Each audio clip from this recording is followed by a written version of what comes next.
How's everyone doing? Before we start, how's everyone doing? Good? Good. It's been a busy week. Good. Everyone has their phones charged or charged up. Okay, great.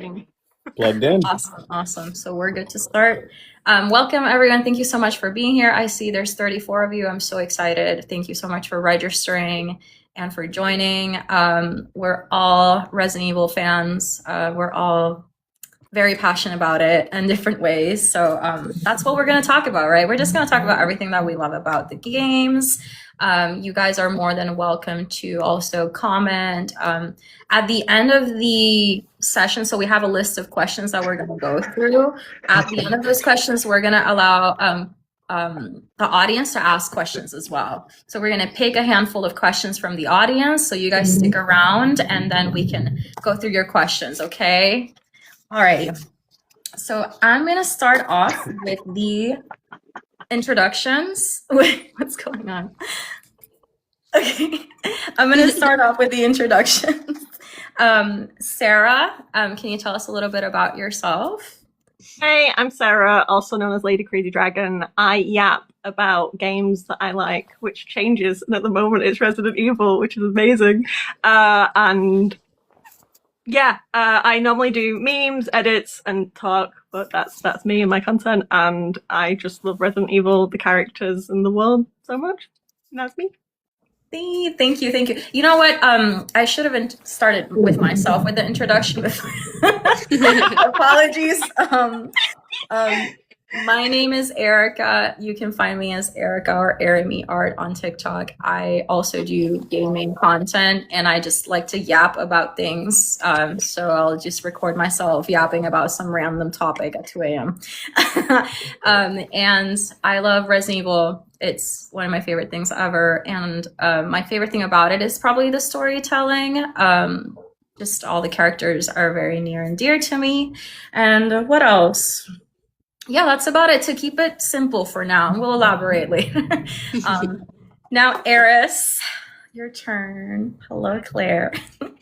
I'm Eris Carter, and Eris is, believe it or not, actually my birth name. My dad named me after a Final Fantasy character.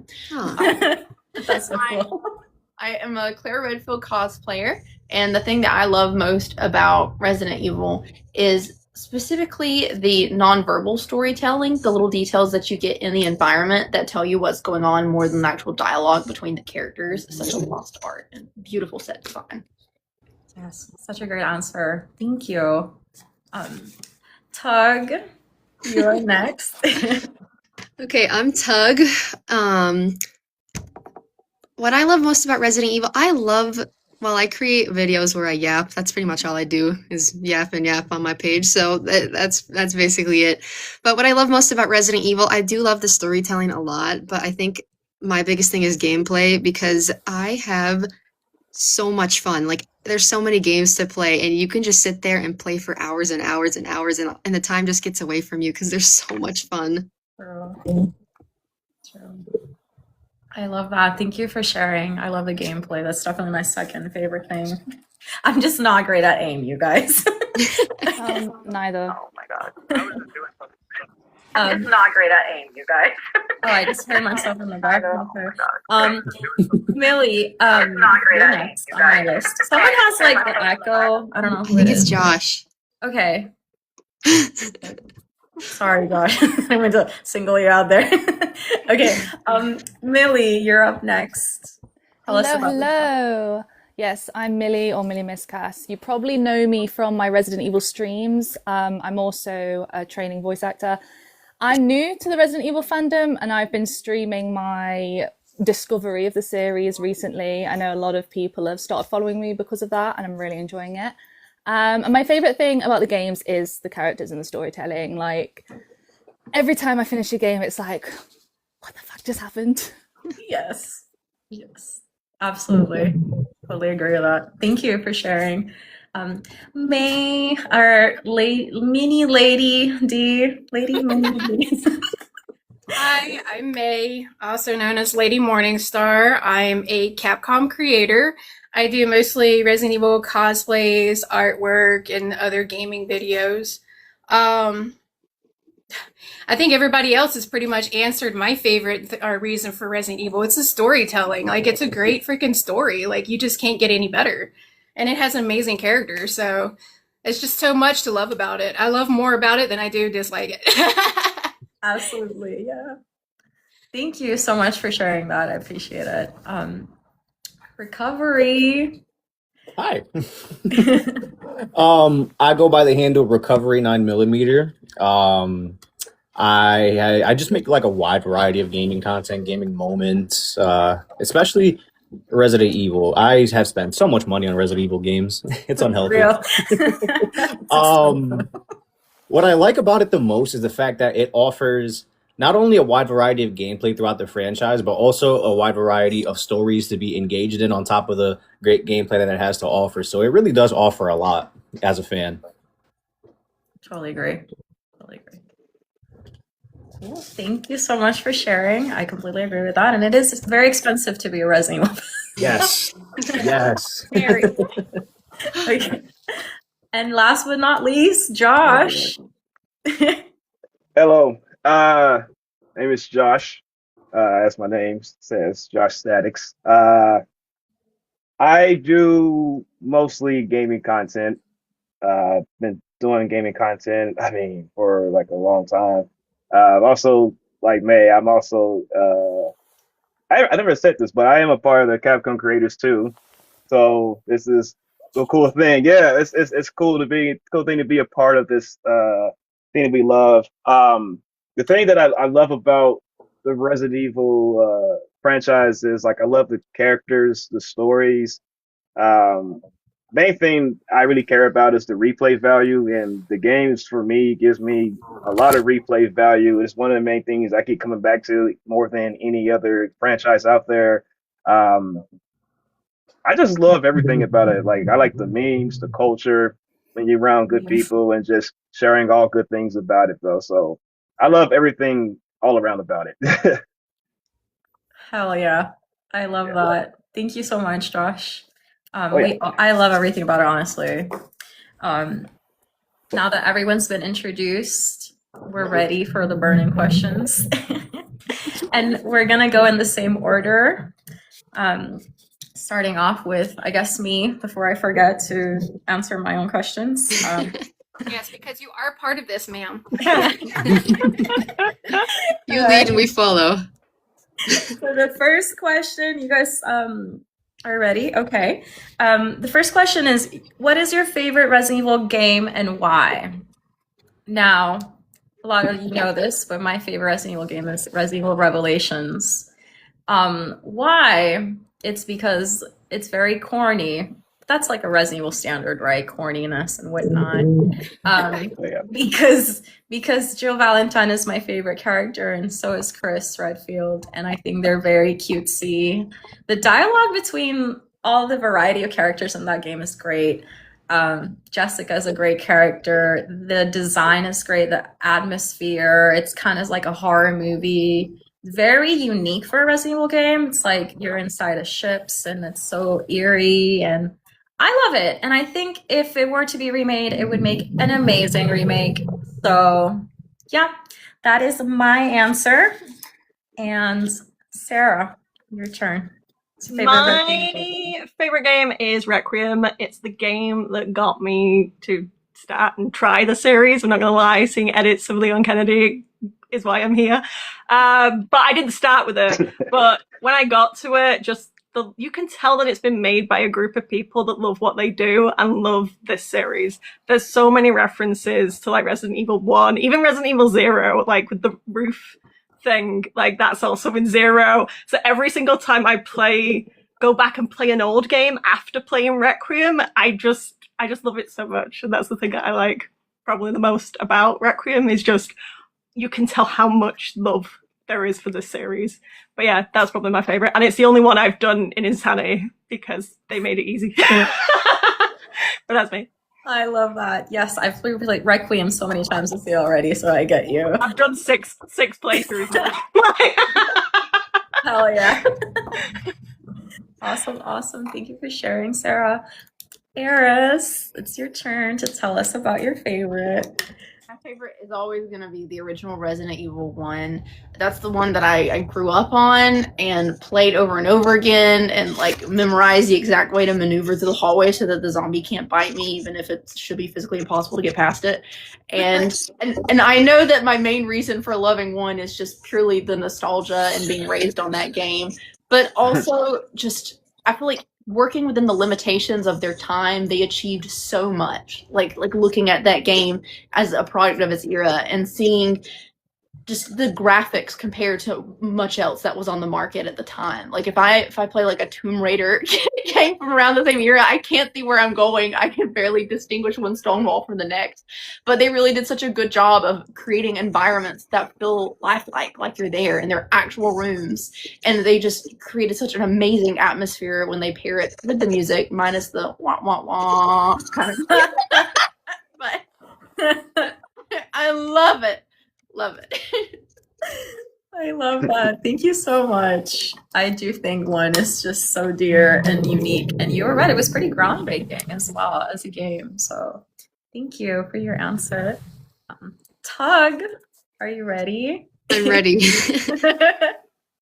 It was so hard to narrow it down, but I think I narrowed it down to Resident Evil 2 because I think both the original and the remake are so absolutely solid that's a pretty good pick. The RPD is probably my favorite map across the whole series, and I really feel like Resident Evil 2 just got it right. Like everything they did was like peak Resident Evil. It was so much fun. Like that's probably the one I've replayed the most. Both the original and the remake. They're just great. Plus the story, like the Claire, Leon, everything. Oh, love it. Yes, I agree. It's a great story. Thank you for sharing. Millie, hello. Hello. So I kind of have two for different reasons. So one of my favorites is the RE1 remake. The vibes of it, I loved. And I don't know if it's the nostalgia of that time, but it really reminded me of like PS2 Tomb Raider games when I played it. And the safe room music is so good. And I just really enjoyed playing that game in a more relaxed aspect. I did play on easy mode, but you know. And then my second one would probably be Village, because honestly, Ethan's story just fundamentally changed my brain chemistry in every way possible. No. So probably, yeah, 1 remake for the gameplay and then Village for the story. I love that. Yes. I agree with you. Ethan's story is beautiful, and the 1 remake is a great remake. I would say I really enjoyed that game, the remake. Yeah. Great answers, Millie. Thank you so much for your opinions. I love it. May? This is an extremely hard question for a veteran player, to be honest, because I mean, you can't go wrong with the OG 1. That like Eris, I grew up with that. When the day it came out, my dad bought that game for me, and that was the game that just changed my life. But I'm also very, very fond of RE1 Remake because they gave it more depth, especially for my girl Jill. So I can't pick between those two. So the OG and the remake of OG is my favorite. Thank you. I agree. Feel very similarly. So thank you for that. I appreciate your response. Recovery. I hope you're ready. I had 6 turns to really decipher my favorite. Yeah. There's so many. But I have to go with 4 from 2005. The gameplay kept me coming back for years, kept me buying the game through every port that it had. The goofy cutscenes, the goofy dialogue, the great gameplay that's involved with it, the great level design, all for a video game that's compact into a GameCube from 2005. Yeah. I agree. RE4 is super fun and stands very strong, like original and remake. They're both great. I recently played the Wii version for the first time. That was fun. It was. Glad you liked it. Yeah. Cool. And Josh, again, last but not least, we need to know. Well, Recovery, I just want to say, why did you do this, man? For me, yes, My favorite Resident Evil game of all time is also Resident Evil 4 from 2005. I was 13 when I got the game. Growing up as a kid, child, 90s kid, um, I was a Nintendo kid growing up. So a lot of my friends back then, they had like PlayStation 2s and everything. So a lot of the guys were playing like stuff like Metal Gear Solid. And everyone's like, man, y'all ain't got no real games out there. Y'all got kiddie games and whatnot. So Resident Evil 4 came out for the lunchbox. I was like, yeah, we finally got something. And you can't get it nowhere else but GameCube. But then they put it out on other platforms, and I was like, great. So now everybody gets to play. But now the reason why I love that game, for me personally, that game changed the way I look at video games as a whole. Recovery said about like gameplay design, level design, all of that. Again, like I mentioned earlier, like I'm really big into replay value. I've beaten it from like normal, professional mode, unlocked all the costumes. I bought every version of Resident Evil 4 out there, from the GameCube, PS2, Wii, the 360, the Xbox One, the PC again. Then I actually bought a MetaQuest 2 just to play that again. I'm very, very serious when it comes to RE4. I'll play with mods. I like to experience many different ways of playing it. I know that game front, top, bottom, the back of my hand. And that game had the biggest impact of how I view that game had the biggest impact on how I view video games still to this day. Hell yeah. It is an iconic game. It really is one of a kind. I love it. And you get eggs. And Oh yeah. and bingo. Oh yeah. I love that. Thank you for sharing. All right, guys, that was our first question, our first group question. Now it's a really cool one. Get to talk about my favorite Resident Evil character and why. Really hard to pick one. Everyone start thinking. My favorite Resident Evil character, if it wasn't obvious, it's Jill Valentine. I love Jill. She's a trooper. She's been through a lot. She's an incredible character. I think Jill brings out the best in everyone. And she has a very kind heart, but she's also very strong-willed. And I love her. I love her dialogue. I love her character arc. And I really want to see her again very soon. And Capcom better make me happy and do that. But yeah, iconic. Love her relationship with her relation with the other characters and whatnot. So yeah, that's my answer. Without making it too long-winded, because I will keep talking about Jill Valentine. All right, Sarah, tell us about your favorite Resident Evil character and why.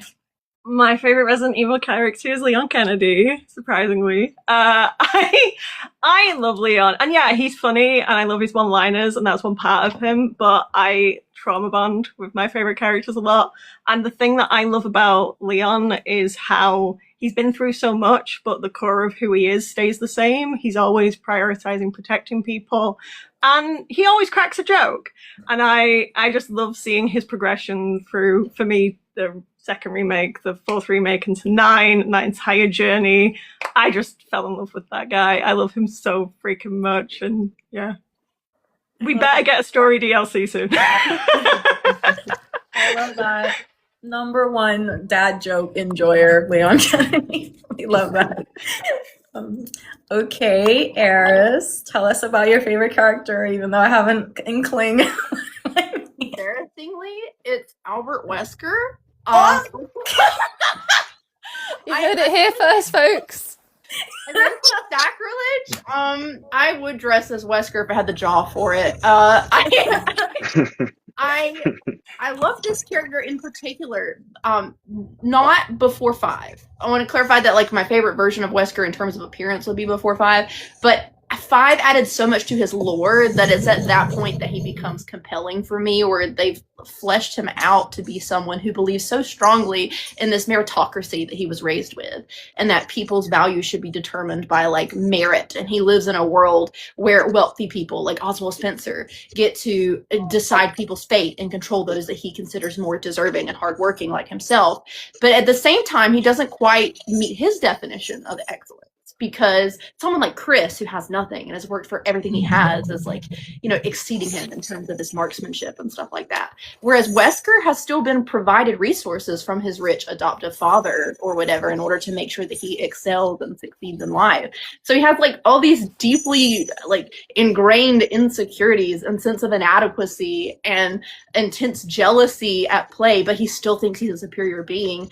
And despite the fact that he has pretty decent ideas about rich people shouldn't be running the world, he still can't shake this indoctrination he received as a child about eugenics. He can't like separate the idea of the and it's such an interesting like contrast, so well rounded and contradictory, and I don't know that another character even comes close to that level of complexity after the lore we get in 5. Wow, you're probably the #1 Wesker fan. No, I love it. And you know what? I think your answer really provided a lot of insight on why Wesker feels the way he does about Chris. It really makes a lot of sense the way you described it, and like, their villain arc and whatnot, his villain arc, and I despise Chris. Now, like everything, you broke it down so well that yes.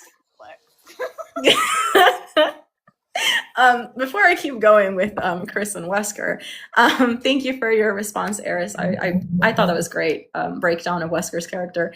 Tug. That's gonna be a hard one to follow. That was really good explanation. It was great. I'm gonna try to follow that. I don't have a favorite, but if I'm being forced to pick one, I think I'm gonna also pick Jill Valentine, because I feel like you just, when you go through and play, like if you do a playthrough where you go and play through, 1 through 9, you just start to feel really connected with her, because she's there in the Spencer mansion when all that goes down, and then you get to see the continuation of her story in Resident Evil 3, where she has to escape from Raccoon City and just being chased by Nemesis, and she's just going through a lot of terrible things, and then eventually it gets even worse, and she gets kidnapped by Wesker and experimented on, and then I feel like after that she just continues to go back to fighting bioterrorism. Like no matter what she goes through, she continues to keep fighting, and I feel like it's never even like a thought to her to like give up. That's just what she just continues to do. So I think I would pick her because she's just a really badass character. Yes, and I'm not biased. She is the best character. No, I agree with you. Her resilience is really admirable. Jill is great. Thank you for your response. I loved it. Millie, Again, I have 2 for the exact same reason as I answered the first question. So my first is Jill Valentine for the reasons that Tug and Erica said. Like, I love a strong female lead in a game. I really advocate for that. I think we need more of it. And I just love Jill's story and how you like go through her experiences from all the games. She goes through so much trauma, and you really get to see her go through that. And I just think that her storytelling is really good. And I want to see more of her. Capcom, bring her back. And then unsurprisingly, my second favorite character is Ethan Winters.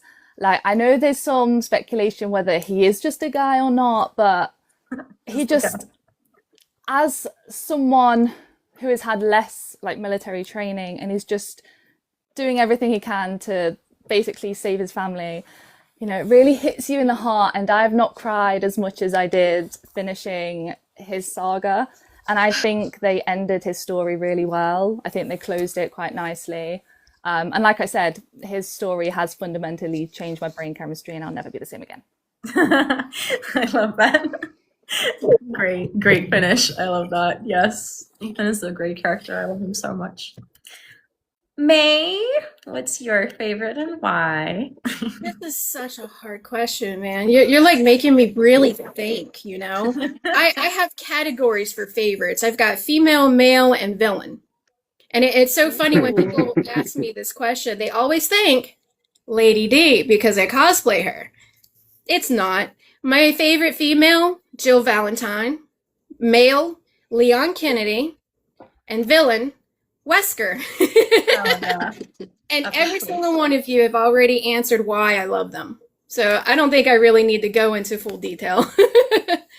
That was great though. Those are great characters, and I love that you put them in categories. There's a lot of Resident Evil characters, so that's great. Yeah, and they're just all so lovable. It's really, really hard to Yes. pick just one, you It know? really is, and you will resonate or relate to one more than others or whatnot. So, I liked your response. Thank you. Recovery. Tell us about your fave. Ooh, all right. All right, I'll do female and male. Female, Claire, 100%. Seeing how far she has gone since Resident Evil 2 with Code Veronica, Revelations 2. I love Revelations 2. She's great. She's great. Male, Leon. Do you mean to tell me this man is fit to walk around an entire town multiple times? No water, no nothing. Trigger happy, killing zombies while carrying a briefcase? Respect. That was good. That was good. Good response. And don't forget the aura farming and the Riz. He carries that too. Too much aura. And too aura. many too quick with the responses. Yeah, too quick. I love that. Thank you. I love that response. Josh. What's up, Josh? Here we go. So it's hard to pick a favorite because like I love all the characters equally the same. But if you, I'll put it to you this way, like out of all the four of them, I would say ultimately I like Leon the most, mainly because of how he started.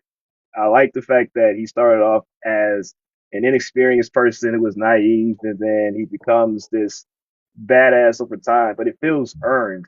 And I do think with like the modern writing with the later games, I like the fact that not only is he's cool, but they humanize him and everything else. And I think that's what makes him cool. Other times, I like Chris Redfield, mainly for like the opposite reasons and everything else, because he's unique in his own way. But I will say this though, my favorite female character, I would say Claire, mainly because one thing that I like about her is that she has like a heart and she's very compassionate for other people. And that's something that a lot of people sometimes tend to overlook about her. Like she really has a big heart for people and she will really go out of her way to help other people. And that's like a great trait that I like.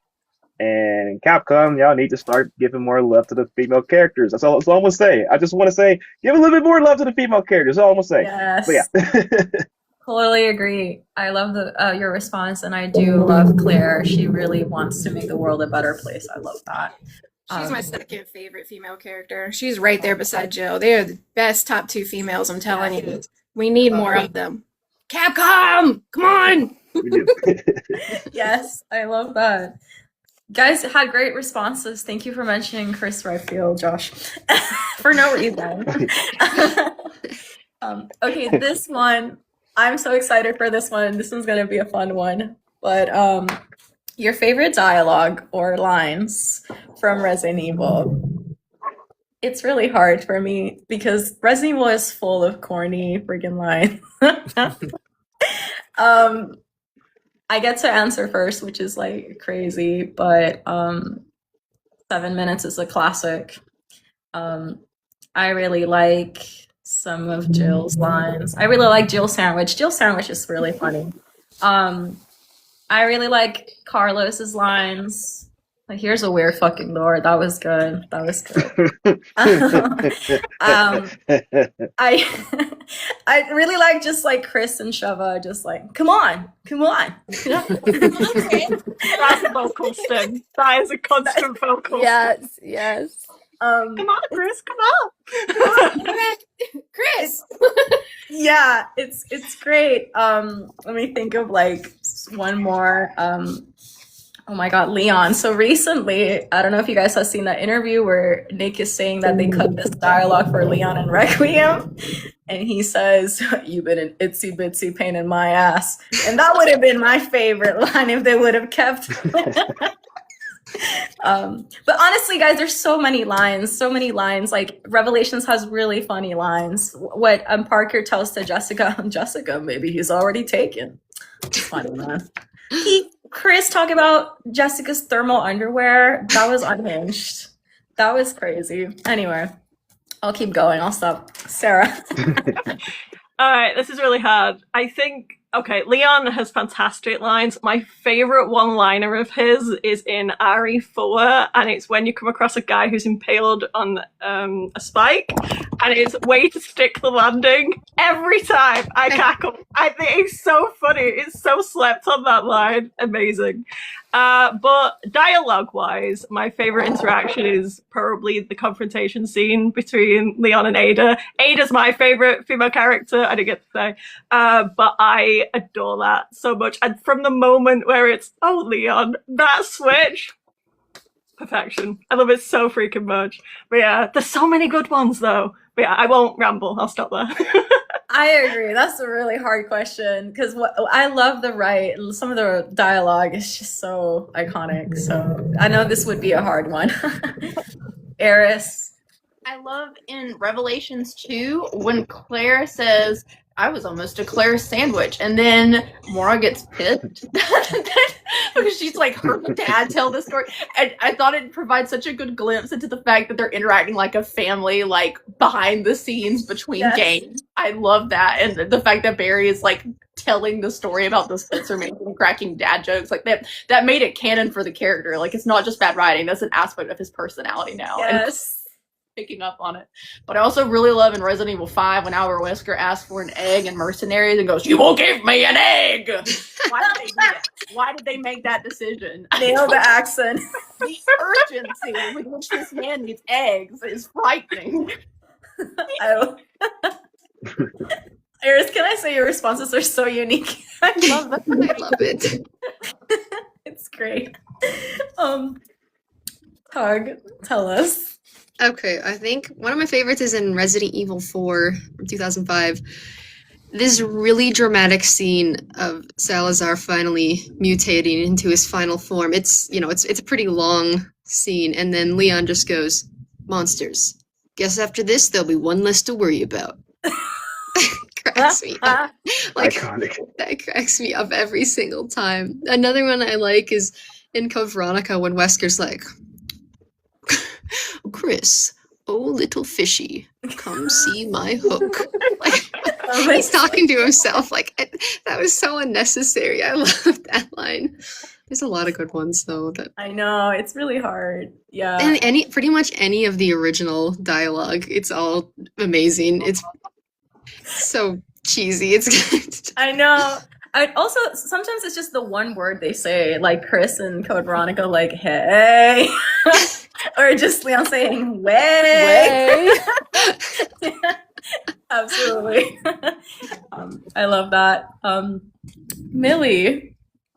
I think almost every sentence spoken in Code Veronica could be a good line because that game is so unhinged. It really is.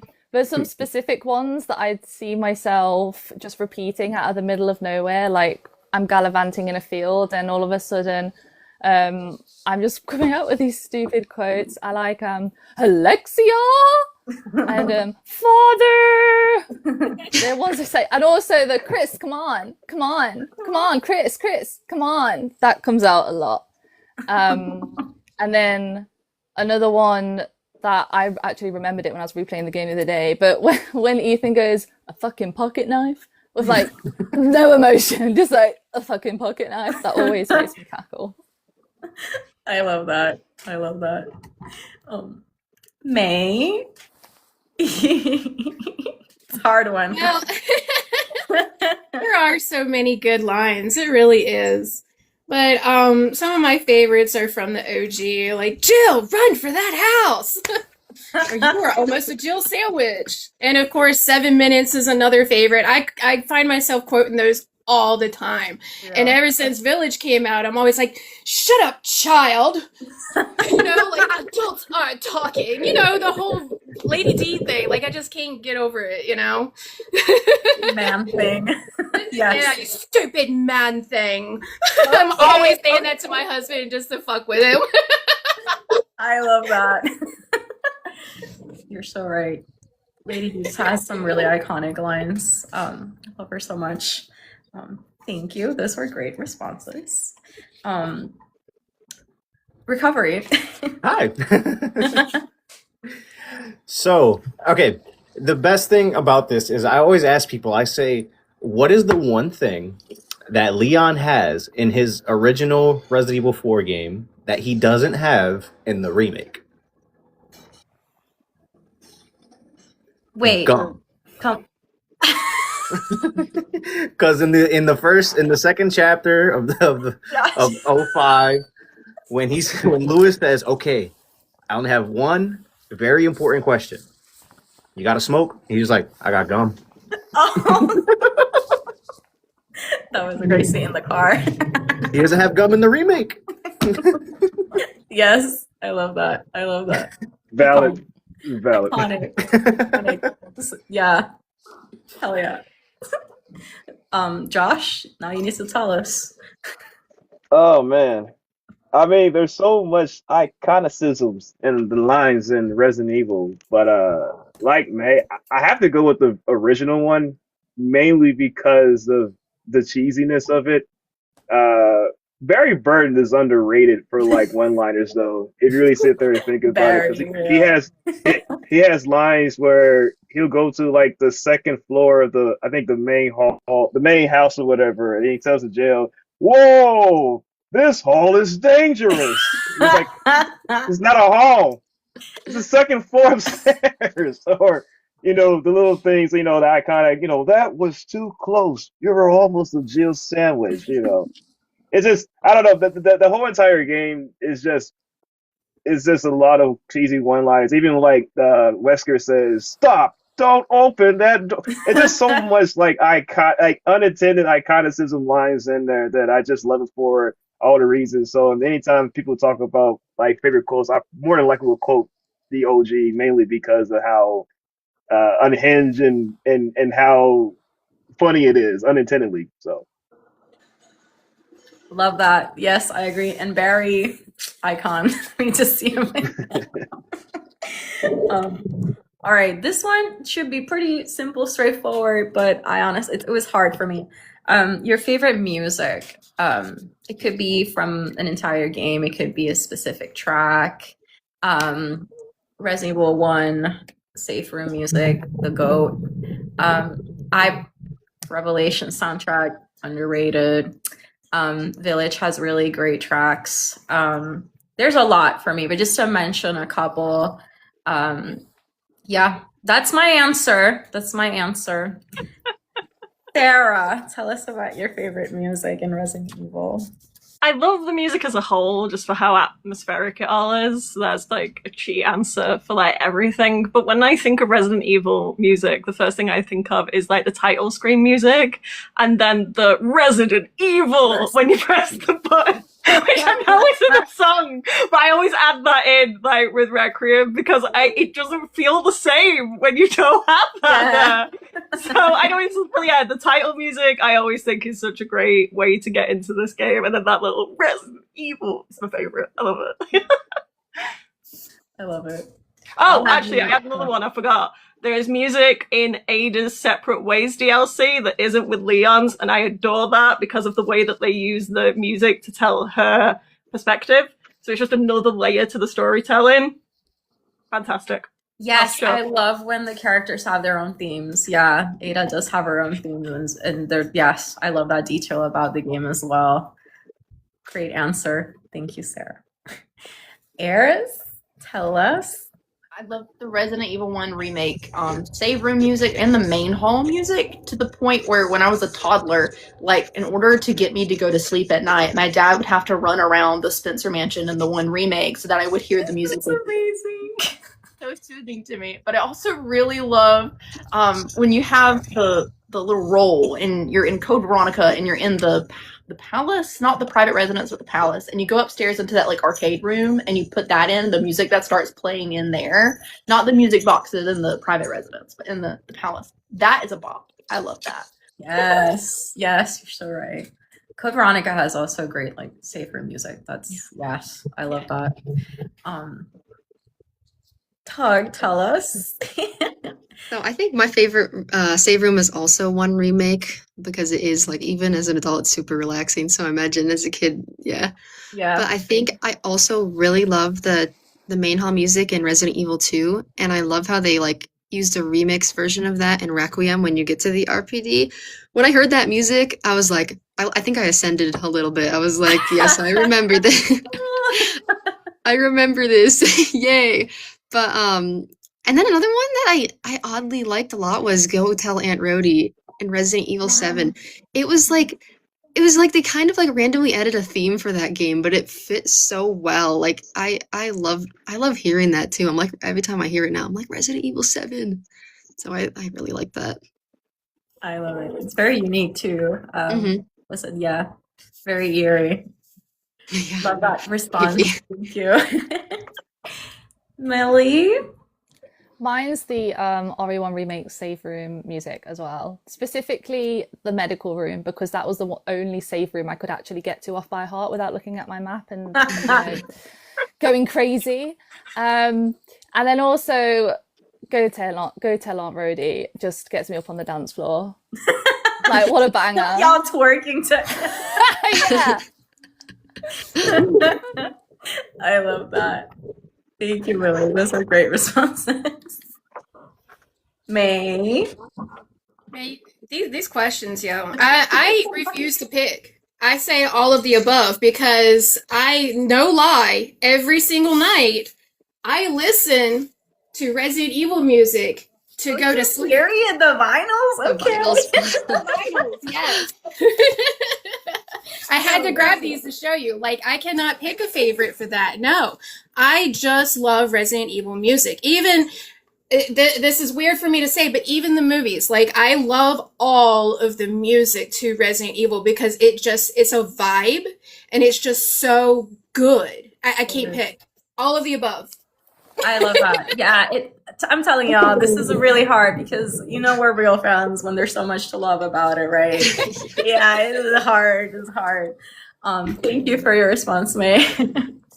Recovery, tell us about your favorite music. All right, so I'll hit you with two underrated ones because I couldn't decide which one to talk about. Now, I'm glad you brought up Revelations because Revelations 2, I love how it just takes the first one and puts a great spin on it. I love games that do that. But the one that I say is mainly underrated is Resident Evil Outbreak's online music. So the game doesn't have a main menu theme, but when you get it online, the theme that plays from when you sign in, do all that stuff to when you get to the lobby, it's like really, really Resident Evil feeling like music that they did a great job with in both of those games, and those are some great soundtracks. Yeah, love that answer. Very niche. I love that. Very, very. I love that. I love that. Thank you, Recovery. Of course. Josh, you had a lot of time to think about it. It's really hard to pick because like they're all good. I'll probably pick like some safe room tracks, but Resident Evil 2's like Secure Place is one that comes to mind that I think about a lot of times. I use it a lot for content. Code Veronica I think is very underrated in the safe room. I think the track is called, I wrote it down, A Moment of Relief. There's something about that just really makes you feel very safe in there. I love the Results music from 5, but I will say this because like a couple of y'all mentioned Go Tell Rhody, which is a great song. I'm really digging the credits theme to Requiem, Through the Darkness. I'm really digging it through, especially if you played the game and beaten it, and if you played the series for a very long time, it really hits differently when you feel like you've done something. I'm not going to spoil anything for anyone who hasn't played it, but if you know, you know. Hell yeah.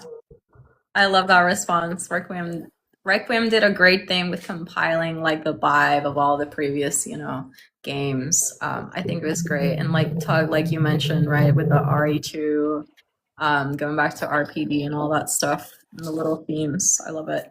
Thank you guys. Those were great Oh, responses. can I butt in really quickly? You know what else is a good tune?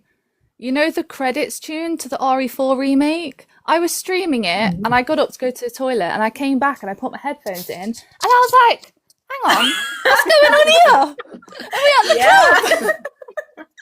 I love that. I love how descriptive it was, how deep it was. Like, it was in this moment where I went to the toilet and I came back. And there was a vibe going. I was like, you're right, chat. Are you having a party? I love that. Thank you, Willie. Unexpected credits moments, not Resident Evil, Dragon Age related, but I have to mention it. Inquisition, if you leave the credits going, Cassandra pops up. It's really good. If you've not listened, listen to it. Anyway, I sorry. love that. No, please. I love Dragon Age as well. Okay. I loved y'all's responses. Thank you. We're halfway through our questions. And just a reminder to the audience, you get to ask us questions as well towards the end. So I'm excited for you guys to think of your burning questions that you'd like us to respond to. The next one is a favorite storyline. Now, this could be a specific character storyline or just an overall storyline that you really enjoyed, the development of that storyline. Man, so I already mentioned Jill, so I love her storyline, but I do like Chris's storyline. I think Chris Redfield's storyline is very tragic. I think he's dedicated his entire life to the cause, and he's experienced a lot of death and loss of people he cares about. He's an orphan. He took care of his sister, you know. I just feel like the guy hasn't stopped working a day in his life, you know, and you know, and we see in like the Veronica trailer for the remake, like his apartment is a mess and he has the meds, and like I feel for the guy, you know, and he makes mistakes and whatnot, but like again, he keeps going even after awful events. The man keeps going and going. So that's really admirable. Just like Jill, there's a lot of resilience and, you know, the desire of wanting to do the right thing and protect people from bioweapons. I think that resonates a lot with me. So yeah, that's me. Sarah, tell us about your favorite storyline. For me, it's probably 4 Remake for 2 reasons. One is I'm a dungeon master, so I'm always looking for storyline ideas that I can put into D&D games. So I'm going through at the minute trying to get the castle, because it's medieval. Like, you can just run that as a D&D game. So I've always, whenever I'm reading anything, I'm looking for ideas and inspiration for different games. But also just like the theme of that like storytelling and how it sticks to change and transformation through like every kind of aspect, the enemies that you're fighting, Leon's fear of transformation, the fact that it keeps referring to you've changed, you haven't changed in the dialogue. It's really heavy-handed, but there's certain games that say they're going to do themes like regret, and then they don't. So it was really refreshing to have a game that had a core theme, and it's throughout the entire storyline, it sticks with it, and it's a really great self-contained little story. I think it's great. Yes, I completely agree. I love that. I like the themes around change and Resident Evil characters and overcoming obstacles and whatnot. It's great. Thank you, Sarah. I liked your response. Eris, tell us. It's obviously Wesker's lore, but I'm not going to get into it because I will ramble, so I'm going to shut up. Second favorite is how we see Claire transition from her like youthful, rebellious adolescence into her professional career as she forges a path that's separate from her brother's. And we see that first in Degeneration, really, when Leon goes on that monologue about how she's chosen a different path from her brother. She's taking more of a pacifistic approach. Claire isn't a very big fan of cops, and she is forging a new way forward, working in humanitarian aid and investigating acts of bioterrorism. She is unarmed for a good percentage of that movie, and it was just a really interesting direction to take a character that we've previously seen as very edgy. She still has major anger management issues and acts impulsively and will smack a senator if she has to. That's great. But she forges such a different path from the other characters, and Degeneration is the key to seeing her like mature, I guess. I love that response. Degeneration is a great film for Claire. She is very unique there, and you can tell with Tara Save and whatnot, like you said, just performing her own path. I love that for her. Tug. I think I'm gonna go with probably Leon's story the whole way through because I feel like he is the character we've gotten to see from start to finish the most. Because because with the remakes they fleshed out the stories, and Leon in Resident Evil 2 to then Requiem is like a crazy change. Even like from him to 2, from 2 to 4, it was a huge thing. Like he almost like lost the light in his eyes. Like he was kind of like a happy-go-lucky guy going into Resident Evil 2, but then after all the events and everything that went down, going into 4, you can tell he's changed a lot. And then going into Requiem, he's obviously a lot older. I mean, how many years have passed since the Raccoon City incident? And you can tell, like, he's, like, the happy-go-lucky kid is gone, you know what I mean? But he still holds out, and he continues to do his job. And he continues to try to save everyone. Like, and you can tell it's really heavy on him, like, the people who he hasn't been able to save. So I really like his character development there, and I hope one day he just gets to be happy somewhere. Retire in the Caribbean or something. Yeah, like, yeah. I love that. Yes, absolutely. Thank you for that. I love Leon as well. Millie, tell us about Oh, you know what I'm gonna say. Is it Ethan? Yeah, his games, man, it really, this is no exaggeration, especially RE8 and the Shadow of Rose DLC. When I finished those games, every time I went to sleep, I started crying because I was just thinking about his story and his and Rose's relationship and just how it all panned out in the games. And I don't know, it just really hit at home. And those sorts of really emotionally driven stories are just, I'm an empath, okay? They really affect me. So yeah, it's gonna be Ethan. Like, that's my wife. I love him. My wife, Ethan Winters, my favorite mold. I love that response, Millie. Even though I kind of know, but like, what would have given it away? I love that. Thank you, May. I'm excited. What's up? Well, just call me old right now because it's the first game, the first part of the story, how it began. It's just, I love the way that they told it and how the viruses got out, how Spencer, is a madman and he wants to try and rule the world with a virus when you know damn well it's not going to work.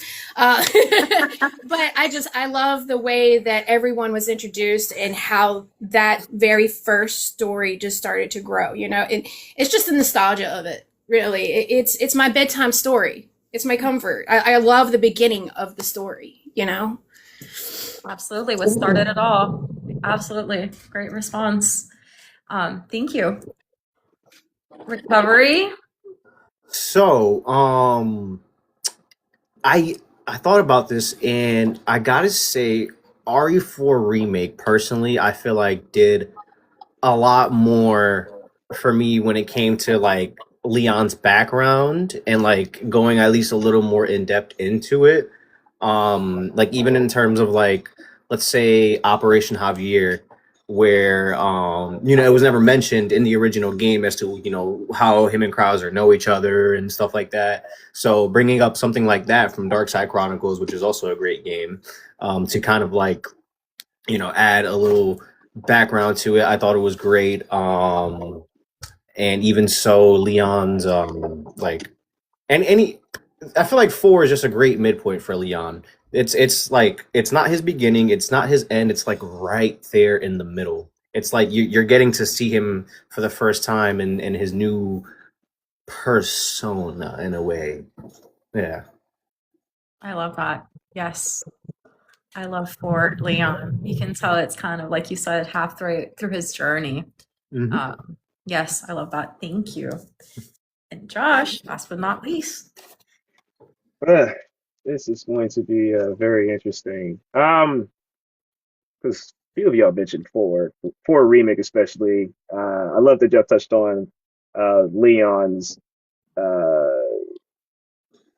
he has like a cynicism to some extent too, like a very distrust towards the people of Umbrella, and I like that his encounter with like Luis was like very uh I guess challenging in a way to see that there is a lot more nuance or there's a lot more gray into what's going on. That the people who have done things in the past doesn't mean that they were like entirely, bad people. And I think Sarah touched on it more, which I really do appreciate. Uh, that there is like a compassion where it's just like, you're not defined by who you are in like the past though. You're defined by like your actions you're doing now. Up until your end and all that. That's the best thing that I would say. Um, Other things I would say, I am a big fan of like Code Veronica's story, mainly because it was probably the best way to say it without spoiling. It's a very emotionally charged. It's very emotionally charged. I think the villains they had, as far as like the Ashford twins, is probably up there and one of the most, I'd probably say, sadistic, realistic portrayals of like the deeper layers of what evil can be when it comes to when it comes to people, and the events of what goes through that game. It's like it was very ambitious for its time, way ahead of its time. If I'm being honest, for a Resident Evil title. So it'll be that, and then lastly, I'll say Grace's story and Requiem about courage. I really really rock with that. So Yes, thank you for mentioning Grace. Like Grace was such a great addition. I love that she was very nervous and scared and she confronted her trauma in that way and she powered through. I think oh she's a yeah, very relatable character for sure. Yeah, I Um, really hope Capcom keeps her going because I think she would turn into a really amazing like lead female in the series. Absolutely. Absolutely. Thank you, Josh. Um, we have touched a little bit on this one based on y'all's responses, but before that, if anyone needs a break, like a 5 minute break or something, let me know. You can like step away if you need to water break, whatever you need. Just wanted to put that out there. We're almost done. We're more than halfway through. We just have four more.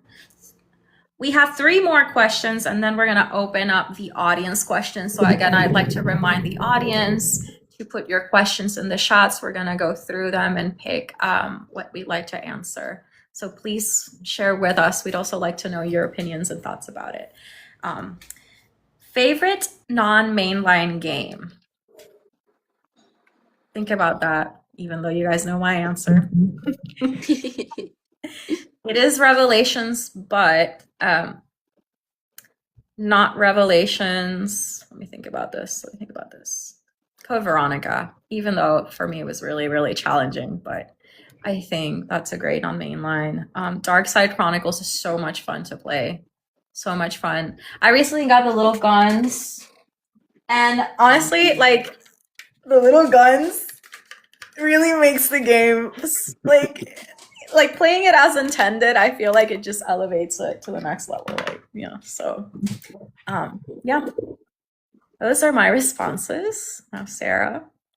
Mine's Code Veronica. I had the worst experience playing that game. I did it on an emulator with a keyboard and mouse, which needed 3 buttons in order to use the sniper rifle. I wanted to kill every single person.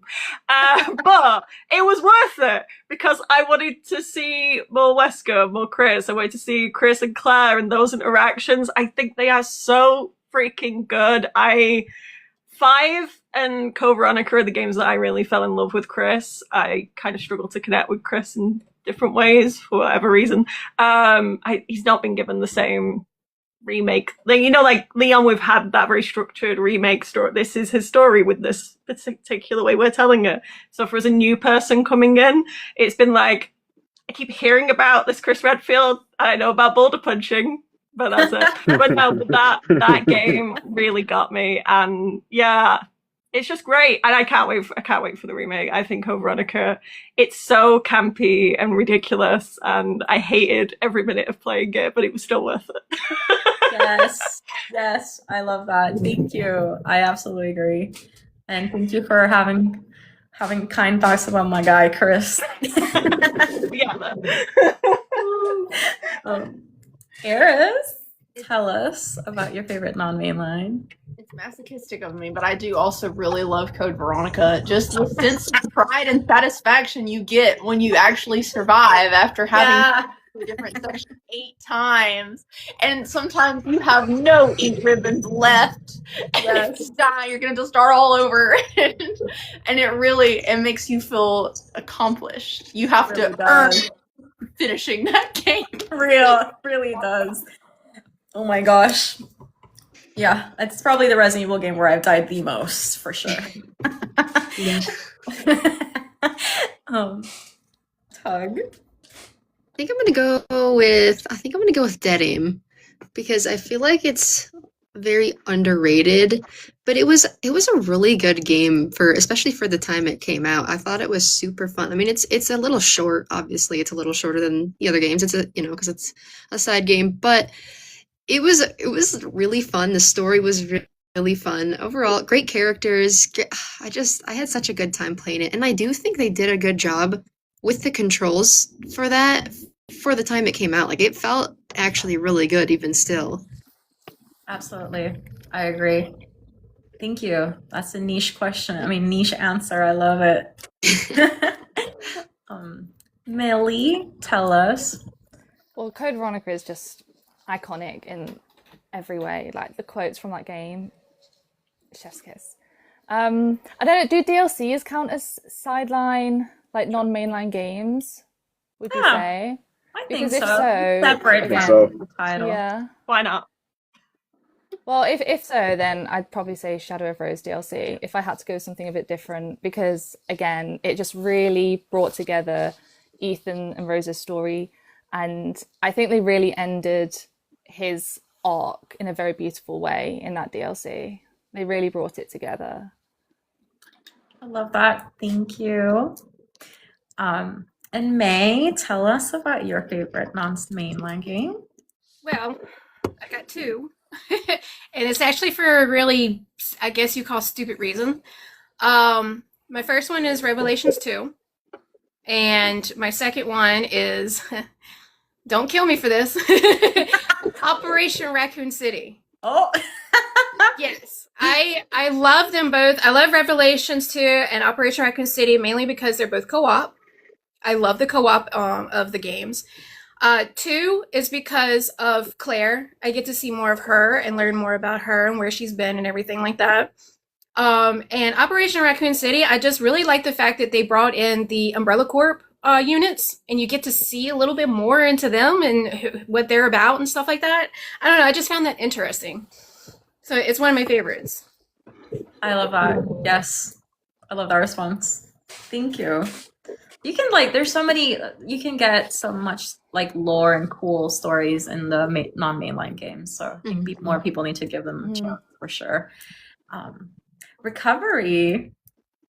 Well, speaking of I still got to give the Outbreak Files its flowers because, oh man, I didn't really understand why people spoke so fondly of that game until I was able to experience it for myself with friends.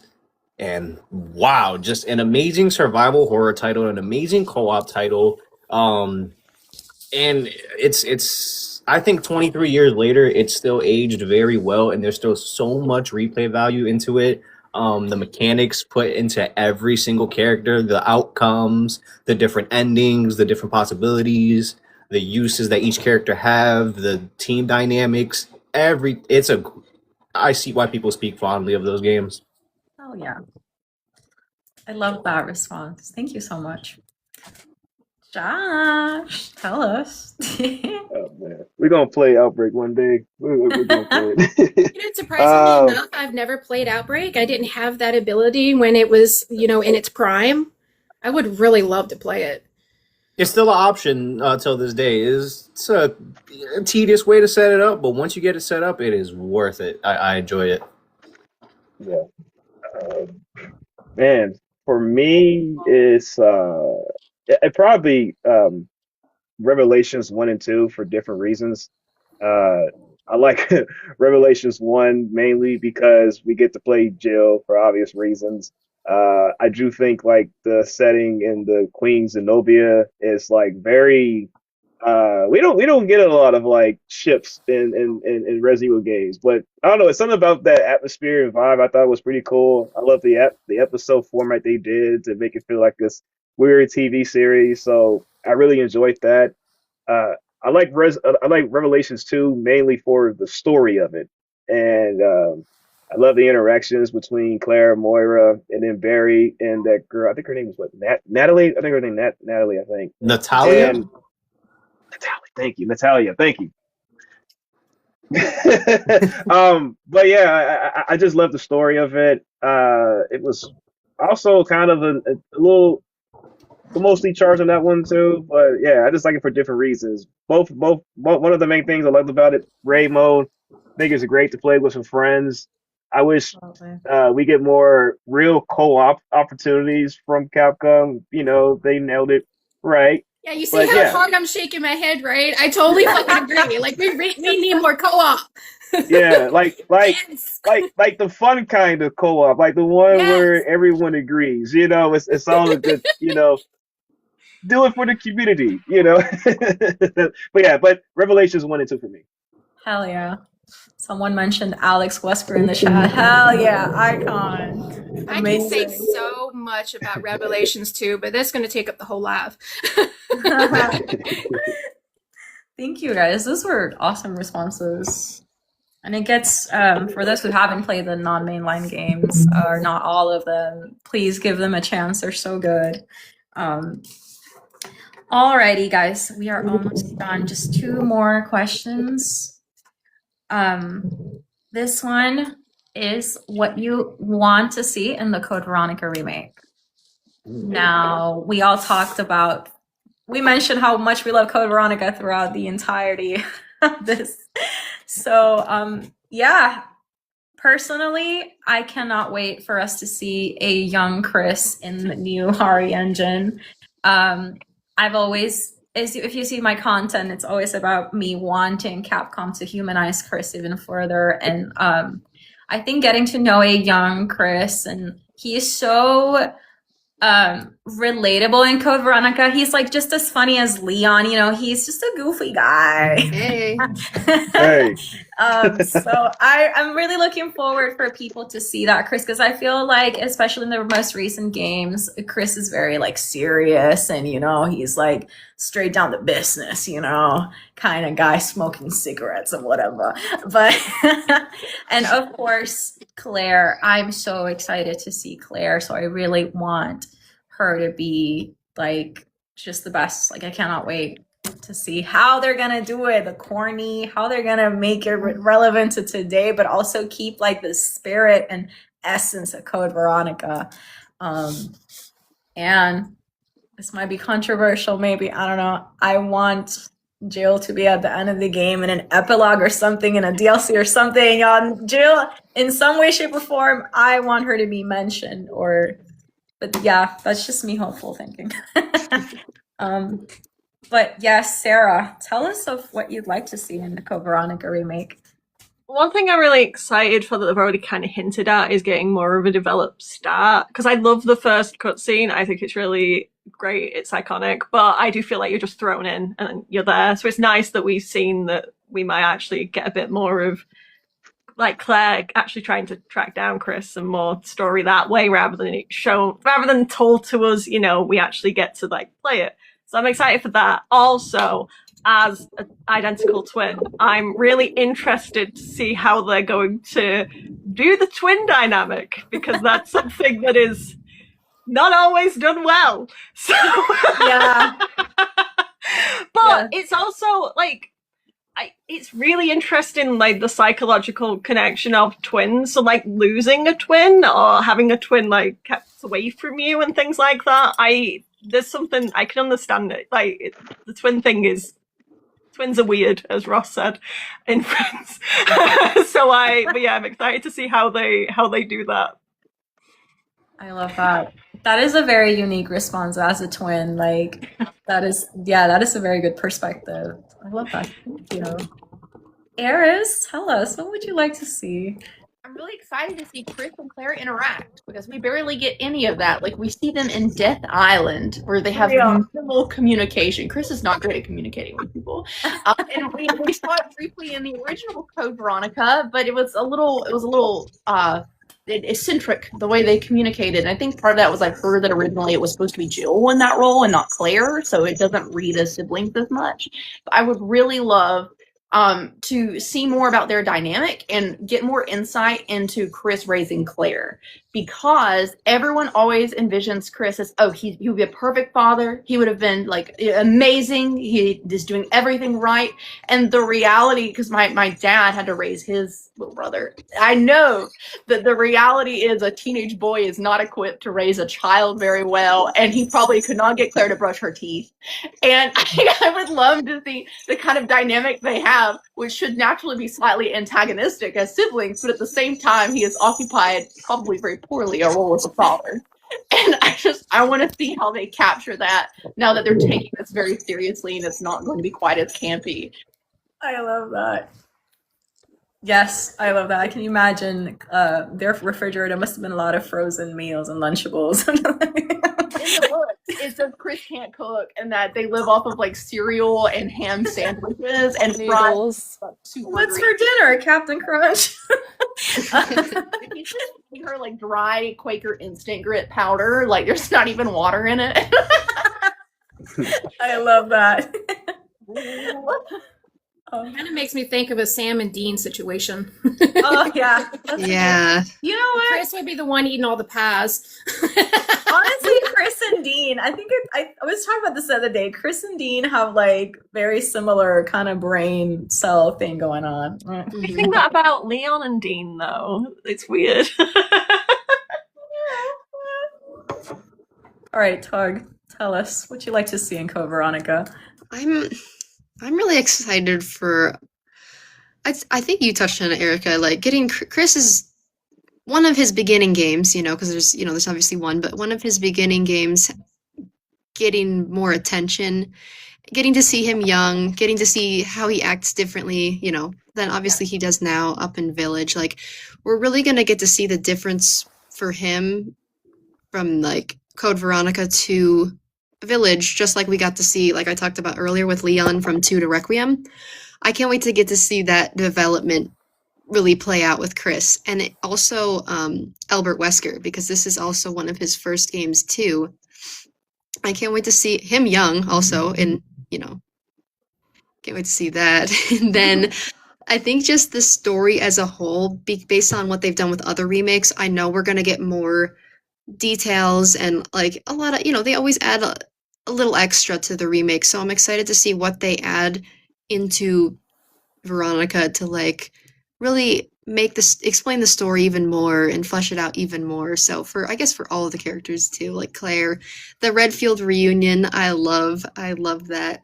And for me, I'm really excited to see what they do with the boss fights in the game, like the Tyrant Plane fight and the Nosferatu fight. I struggled with those way more than the final Alexia fight, so I can't wait to see what they do with those. And I'm hoping it's still a decent challenge. I love that. Thank you. That's a cool response. I agree. I think that those fights would be really interesting to see in like modern engine for sure. Millie, tell us. I agree with Eris. I'm really excited to see Claire and Chris interact again. I think there's so much storytelling you can do when characters actually interact. And also I'm excited to see what they do with the games. I know I've seen that they're thinking of switching up the events a little bit. So, and also there's some really iconic but questionable lines in the OG, right? So, but they're so iconic and funny. So I'm excited to see if they take any of the content and keep it, or how they mix up a bit of the content, a bit like the Jill sandwich line had a little bit of a tweak from the OG and the remake. I wonder if they do some of that with some of the more controversial lines in the game, and like whether they still keep that campiness, right, in the remake. I love that. I agree. I that's why my main concern is like I want them to keep the essence of the game, but I know Yeah. they're probably going to change it to be more relatable and probably a more serious tone to it as well. Mhm. Thank you, Millie. I love that response. May? Well, everyone has some great points, and basically said everything, but I didn't hear anybody say anything about Steve. You're so right. You get to say it now. Let's see your chance.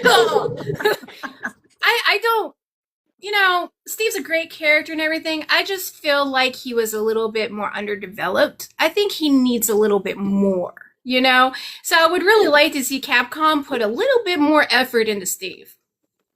I agree. That's one of them for me. And plus, I want to see better, improvement on mechanics of the game and gameplay and stuff like that. Inventory. Come on. And Yes. the way the game plays. But everybody else, you guys already hit the mark right there. But yeah, definitely want to see more improvement on Steve. He's just a little annoying. Just a little. I still love him though. No hate on the guy. I just want to see more improvement to him. And I would like to see a little bit more on Alexia. That's just because I love her, I mean, she's a really great villain. And if you think about it, if she had stayed in the incubator a little bit longer, she probably would have been the most powerful freaking creature in Resident Evil. Really. If you think about it. So, I could just imagine what would happen. How would you defeat her if she had a little bit more power to her? She's already strong. But yeah. He's gonna look great in the new He's the engine. only as one I well. ever saw knock Wesker on his butt. Yeah.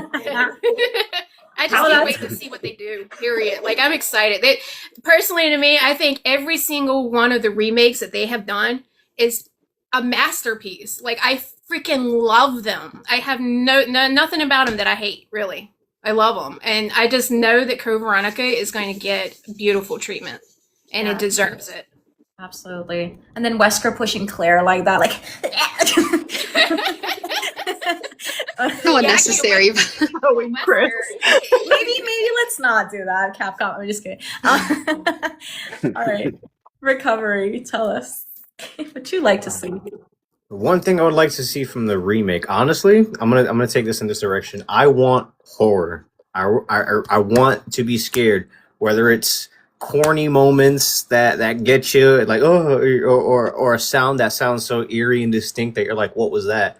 Or Mr. and Mrs. Ashford, instead of being a cutscene threat, an actual in-game threat. I see how big that sniper rifle is. Imagine you're walking through a room one day and all of a sudden you hear the laugh, and then he just and then you gotta run because you already know he's gonna shoot you. So 10 out of 10 impression. I love it. But behind all of that goofiness, I want some horror. I want moments that are gonna make me jump. True. That's very true. Thank you. I feel like everyone has put a very unique opinion about what they like to see, and I agree with all of them. Josh, last but not least, tell us what you want to see. I just want to see Wesker troll the shit out of Chris, to be honest with you. like on some petty stuff. Anytime he sees Chris on the monitor, he's just lays traps and just fucks with him every time. I just know he's going. He's gonna love it. Yeah, just petty reasons, just to mess with him. Just anytime he's trying to get someone, he just slows him down by just inconveniencing his time. It's oh, you in the room? Send in the time. Send in the timer. Oh, you in this room? Send in the hunters. Though we'll keep you busy. I love that. Yes, thank you. I have completely one agree. thing I was going to mention and I completely forgot, but it was the moths. One thing I desperately need is Yeah. to put the blue fucking herb in another room. Sorry. Delete it. Just delete it. I hate it. The moths We don't need that. We don't need that, Capcom. to be in the same corridor. What? Someone in- Sorry. I was Invite Capcom to the live right now. It really, sorry, it pissed me off. Anyway, No, that's great. To We all have that agree. in the same game as sweepers, it was too much poison. It was too much. it's awful. Claire, you're getting a shout out from Leon Kenny in the chat.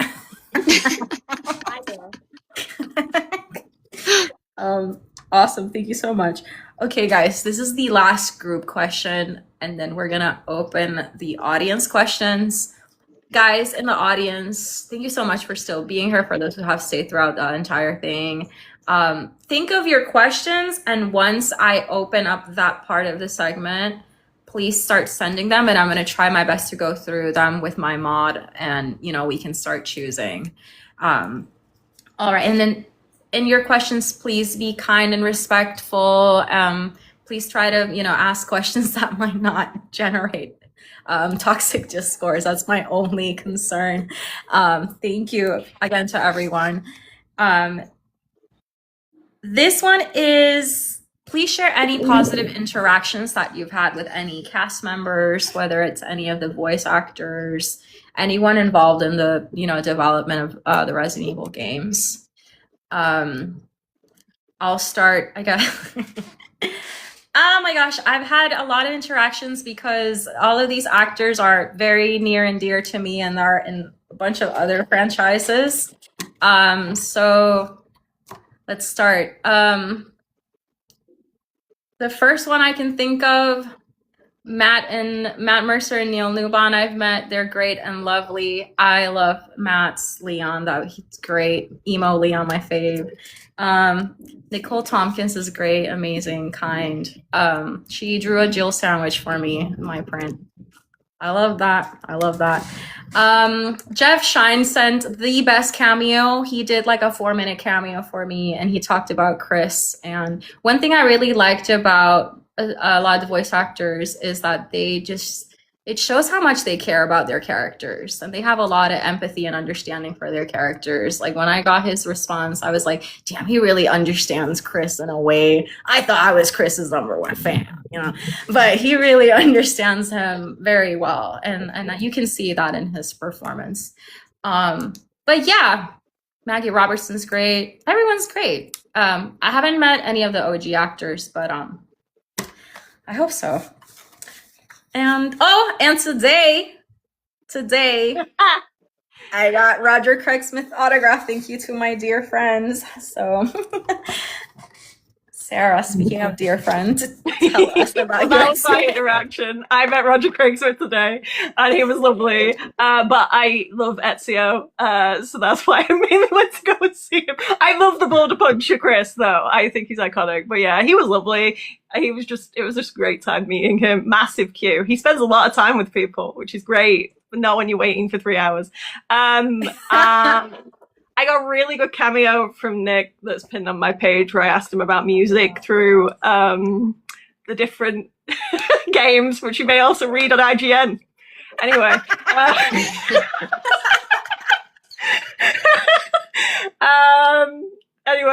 Other thing. Oh, I'm going to meet Nick and some of the other Resident Evil cast in London MCM this year, which I'm very excited for.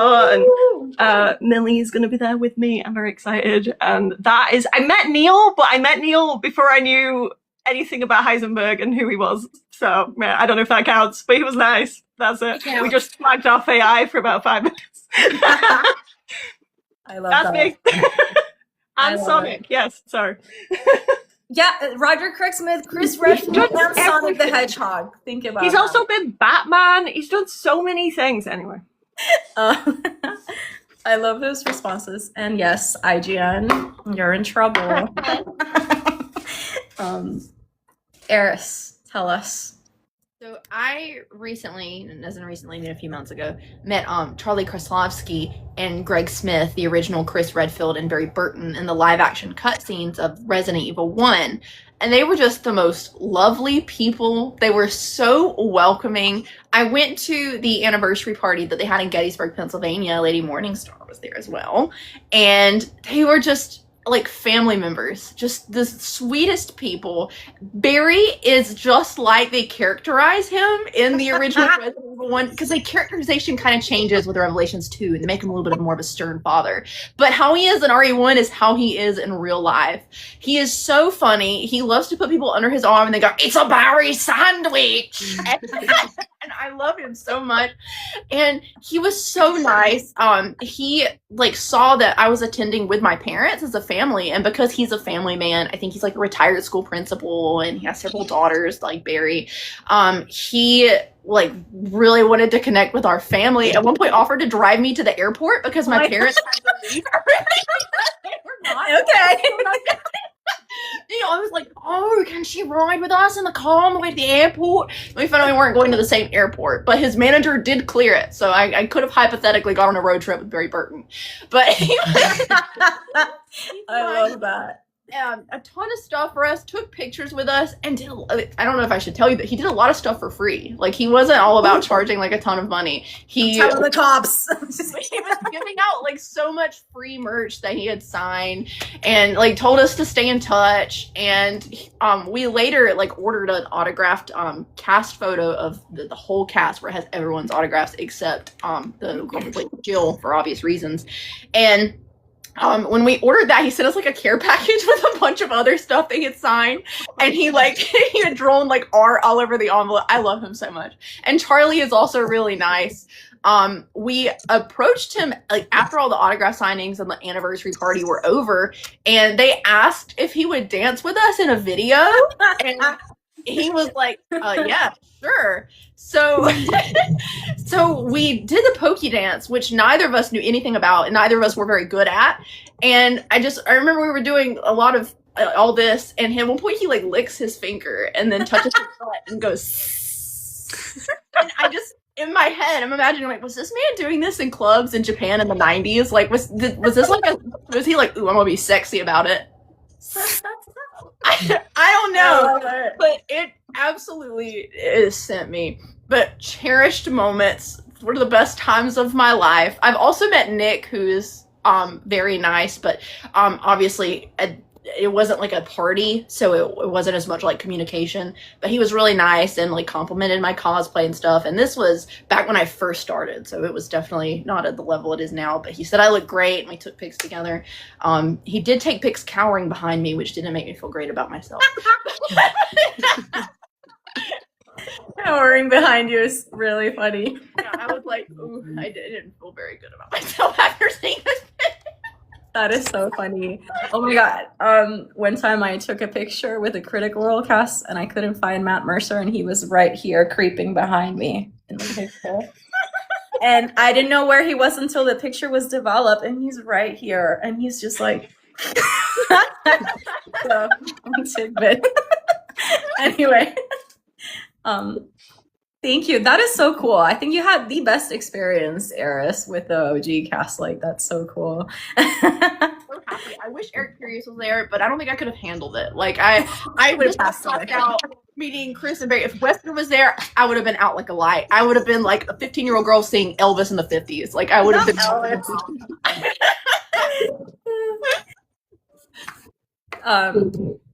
Tug, tell us. I don't know if you've had any interactions with I've never met any of them, so I'm just gonna bring up the time that Leon and Chris's voice actors were both in Queso's chat at the same time, because that was really funny.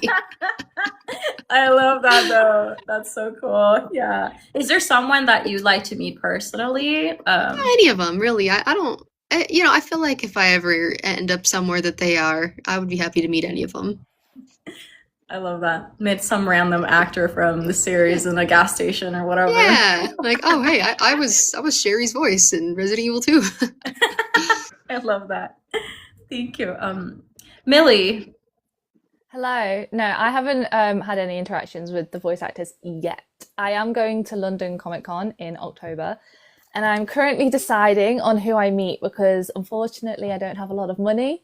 So I have to be very specific on who I do want to meet, even though I want to meet everybody. But I am excited to meet the cast. It's going to be good. Hell yes. There's a lot of Resident Evil people in there. I know. Like, where do I spend my money? Unfortunately, I don't have a lot of it. Yes. Understandable. May, tell us about your experience. Okay, this is like my most favorite talkable subject right here, so I'm gonna try to be quick. I've met quite a few of the voice actors, and it's like my favorite thing in the world. I've met Maggie, I've met Stephanie, I've met Ellison Court, I've met Neil. And every single one of them were just amazing experiences. They're all such lovely people. When I first, Maggie was actually my first one that I met, and it was at the peak of Village. And she, Lady D was the #1 cosplay that actually got me seen by Capcom. So when I went up to Maggie's table and I had my claw on and I had the whole getup on, and I just went up to her and I had like tears just in my eyes. I'm like, thank you so much for bringing this character to life, because if it wasn't for her, Capcom would have never seen how much I love them. And she's like, oh, you're welcome. And then she tried to steal my claws. But I also met Nicole and Nick recently at Nightmare Weekend. I actually got to hang out with them for 2 days in a row. We did videos, we took pictures, we were talking about art, because I don't know if everybody knows, but Nick is a great artist. Oh my God, he has such beautiful work. Didn't he draw Leon, and isn't it at Capcom? Yeah, Like, yeah. He gifted it when he went over to Masaka. Yeah. I just went and grabbed, I don't know if you saw me run off, but I went and grabbed the piece that I bought from him because it's one of my favorites. Wow, He drew so good. He has it available in his table when you. Yeah, it is. He has like a whole bunch of his artwork up there that you can purchase, and he'll sign it and everything. But yeah, I hung out with them, did music videos. I got them to sign my leg. I got it tattooed. I got Nicole and Nick's tattooed on my leg. Nick is right underneath my tattoo of Resident Evil 6 Leon. And I'm going to get Jill tattooed right underneath Nicole's autograph, which I'm excited for. But my all-time favorite meetup is when I met Eris over at the Creature Feature Weekend with the OG cast, Charlie and Greg, which I am very sad that Eric could not make it. Like, I was super, super bummed about that. I really wanted to see him. But Charlie, like, Eris talked about Greg. Charlie, oh my God, that man is so darn sweet. And I tell you what, he gave me so many hugs. And the last hug that I got from him before I left was the tightest and most heartwarming hug. I literally cried after he gave me that hug. I felt like my soul was healed. And I told him, I was like, you, Greg, Eric, Linda, and I keep forgetting how to say her name. Jill, is it Ivanka or something like that? I can't say her name. No. But the original, the OG Jill from the live action, I can't remember how to pronounce her name. But anyways, I told Mila Jovovich. Is that the one from the live action? No. Not for Jill. Not for Jill. Oh, sorry. That was Alice. The OG game, the live action. So much. But no, I told Charlie, I was like, you guys are the reason, like, y'all molded me, basically. You're my father. You're my dad. You need to give me a big dad hug and just heal my soul. I love you. But those dudes, man, they are such sweet men. And I have so many autographs, so many pictures, so many little items and stuff that they've sent me and everything. And I just cannot get over how wonderful souls they are. All of the voice actors from Resident Evil, not mentioning a couple though, but they're beautiful people. And I look forward to September where I get to meet Jeff Shine. Chris Redfield from Village. I'm not jealous or anything. Yeah. But I finally get to meet him, and I've got a print that Nicole already signed, but I want him to sign it too because it has Jill and Chris on it. So I got to get him to sign it. I can't wait to meet him. It's going to be great. You should tell him that I love Chris more than Queso, and I was here first. Anytime. Yeah. I can't wait to meet the rest of them, to be honest. They're all amazing people. I'm just really sad that the original Leon voice actor passed. Like he was my number one that I wanted to meet, you know. But may he rest peacefully, and we love him. Thank you. I love every single. I'm just glad that all of y'all have had great interactions with the cast. They're very lovely, very kind and accommodating people. Honestly, Recovery and Josh. I don't know if y'all have met any of the cast members, but is there a one cast member that you'd like to meet? It's funny. I'm really open to meet any one of the voice actors, honestly, especially like Nick and Lily. They look like they were having so much fun the other week. Man, they look like great people. I'm really open to meet any one of them, honestly. I love. I don't think I have a hate for any of the characters.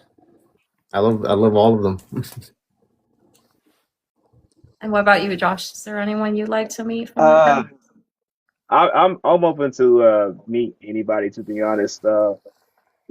Low key, I wouldn't mind meeting the creative people the creative teams that worked on the games. To be honest, though, I've always spoke very highly of the actual director who made the first game, like Shinji Mikami, and his like visionary for like creating games and all that. So I'm open to meet anybody, honestly. I love that. Yes, they're great. That was great. I love everyone's responses. That was the end of all of the group responses. And again, I just love sharing this space with people that love the franchise just as much as I do. Everyone brought a very unique perspective. Love hearing everyone's favorite characters, games. I love it. I love being around like-minded people. Thank you so much for being here again. We have one final segment, so just hold on tight. I'm hoping to finish at 5. You guys can rest. We're opening the audience questions. Now is your time, audience, to ask questions. And again, keep them lighthearted, respectful, and try not to make not generate any toxic topics. I would greatly appreciate it. Let's take a look at the chat here. And I'm just gonna open up maybe in the people, you guys could just raise your hands if you'd like to answer. First question here from Alanu, hope I pronounced that correctly. What do you guys think happened to the Raccoon City survivors in Requiem? And also, spoiler alert, not sure if maybe who hasn't played Requiem in the group? I can silence myself. I can take out my headphones. I don't want to be spoiled. Requiem spoiler alert, just in case. Just give me a high five when you're done speaking, yeah? Does anyone want to answer this? I'll put it in the text chat. I can answer the question. The question again is, what do you guys think happened to the Raccoon City survivors in Requiem? Well, I can tell you what happened. Chris is out here playing catch with Rose. That's what he was doing. I love that response. I love that.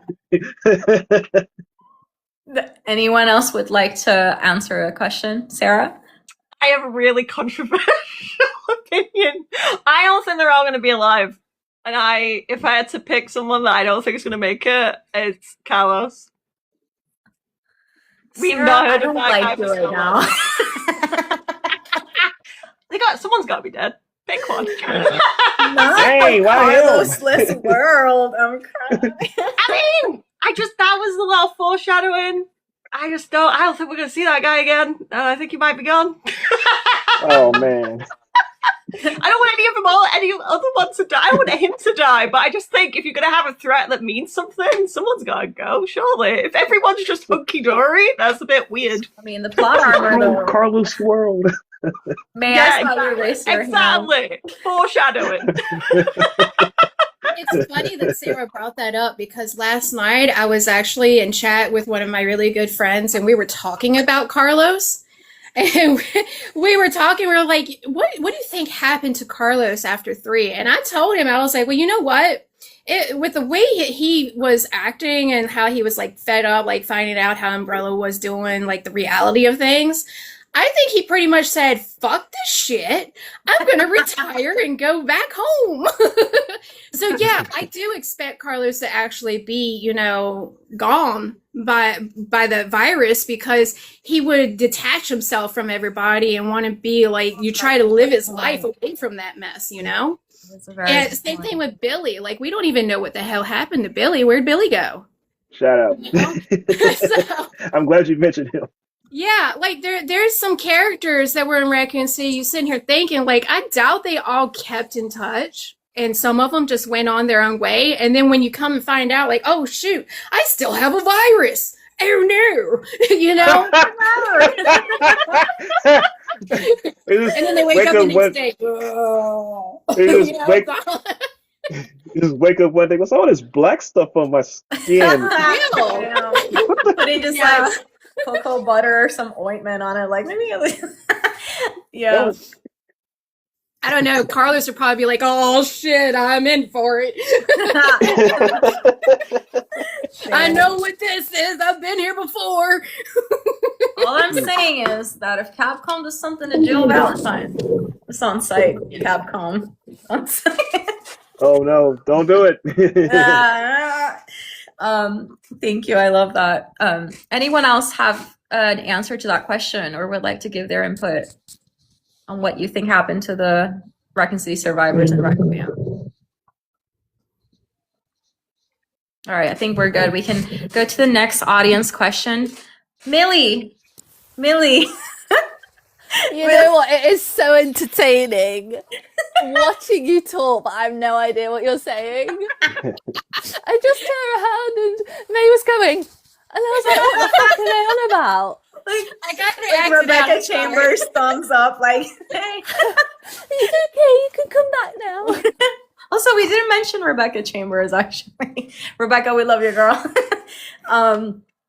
The next question, very interesting question here by Spills. What are your favorite regular enemies from any game? Raise your hands if you'd like to tell None us. of them. They're all really annoying. And they make the game really hard. Regular enemy, like, you know, the hunters and lickers and stuff like that.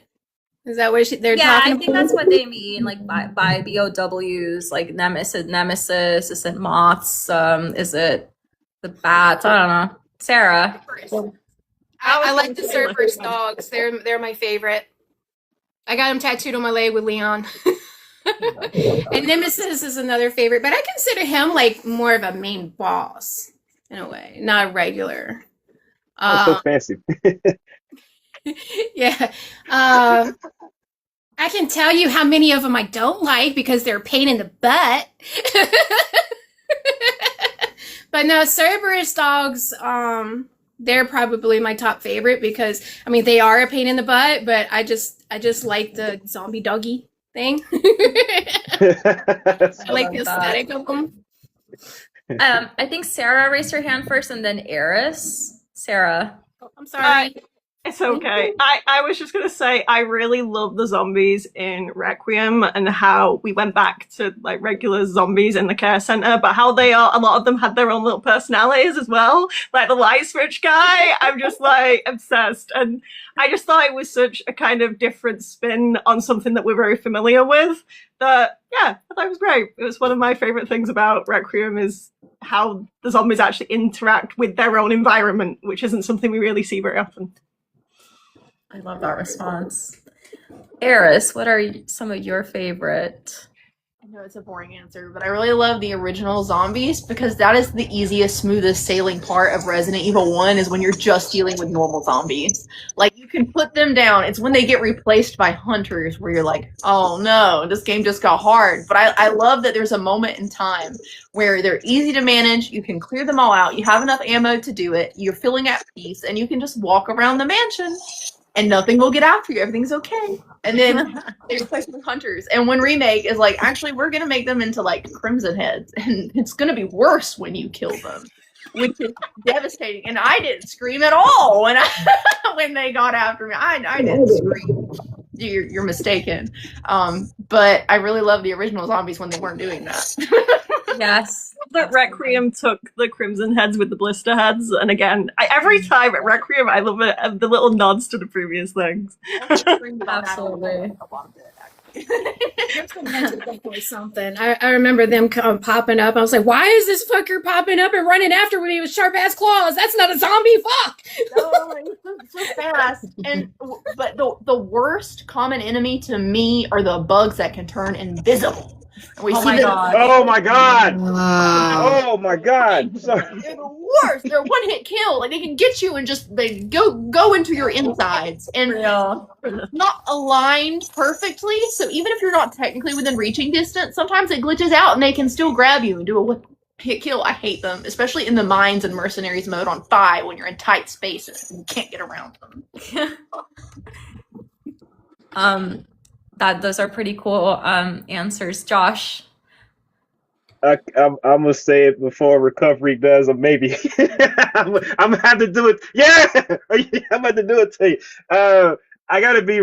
I was gonna say the hunters, but then Era said something that gotta have me thinking. I'd probably say Resident Evil 4, like the villagers though, because of how they. Yeah. Yeah. I don't know. I can't speak, Spanish or so, but I just remember a lot of the lines like "Matalo" or the little things. It's just like the vibe of it for what it is. I don't know. The villagers had like a lot of personality and whatnot, though. So it's just one of those things that just stuck out to me every time I play that game. I love with the villagers how they like level up with us. So at first we have like the regular ones, and then they get harder, and then they transfer. As like again as a DM, like I am like I could level this. I need to see that campaign. I need to be part of that. I did do the guys with the spiders on the back. Hate them. I put them in my most recent game that I'm running in Asmodeus, and the spider models that I had freaked out my players, so they really hated that. So that was fun. I love that. Recovery, did you want to tell us about your favorite? I don't see a raise your hand, but I wasn't sure. You know what? Yeah, it has to be the Ganados, honestly. And it's only because it's only because I can't understand them, because I'll never forget it. Like one time I was playing on professional and I was like, "Oh, I'm fine." And then they said it in Spanish. They were like, "I'm right behind you." And I'm like, "What?" I turned around and I'm like, "Oh, he's just fully sprinting at me, ready to." And I'm just like, "Oh, he did not lie." And then a bear trap to make it worse. Oh Then my a bear trap. God. They're the worst enemy. Anyway. But yeah. I really like the liquors because I like sneaking around. I think sneaking around is one of my favorite parts of Resident Evil, and I like how every time there's liquors, there's conveniently glass on the floor or something. yeah. Every Something time. that will attract them for sure. Yeah. But there was the one part in Resident Evil 2 Remake in the lab where there was 2 liquors and also multiple zombies, and that was a really fun one to navigate while trying not to alert anyone and sneak through. Yes. Liquors are an iconic BOW creature, whatever you want to call it.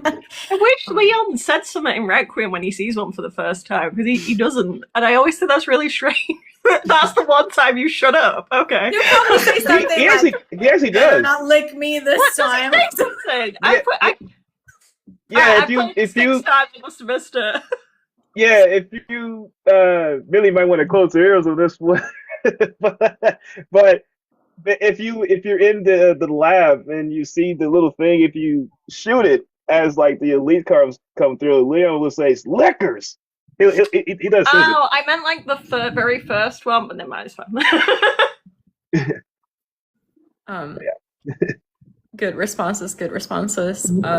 If I had to pick my favorite, I love Rachel in Revelations. Sorry, Revelations rip. Listen, Rachel is such a cool, creepy character. If you think about it, was it you, Josh, that told me that same director as Requiem? Can't remember. Yes, I know. Yeah. So Yeah. Rachel, if you think about Rachel and what's the name of the girl in Requiem? Was it Mary? I think it was Mary, the monster in Requiem. All right. Oh, yeah. Oh yeah. The way she appears in the ducks through the air vents is very similar to Rachel's dynamic.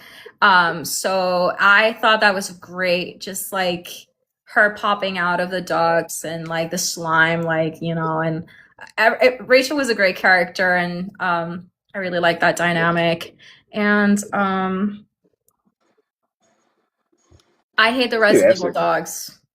I hate them. They're my number one ops. Like I was playing like the RE3 remake the other day. I literally, I swear, I prefer Nemesis over dealing with these freaking dogs. Okay, just saying.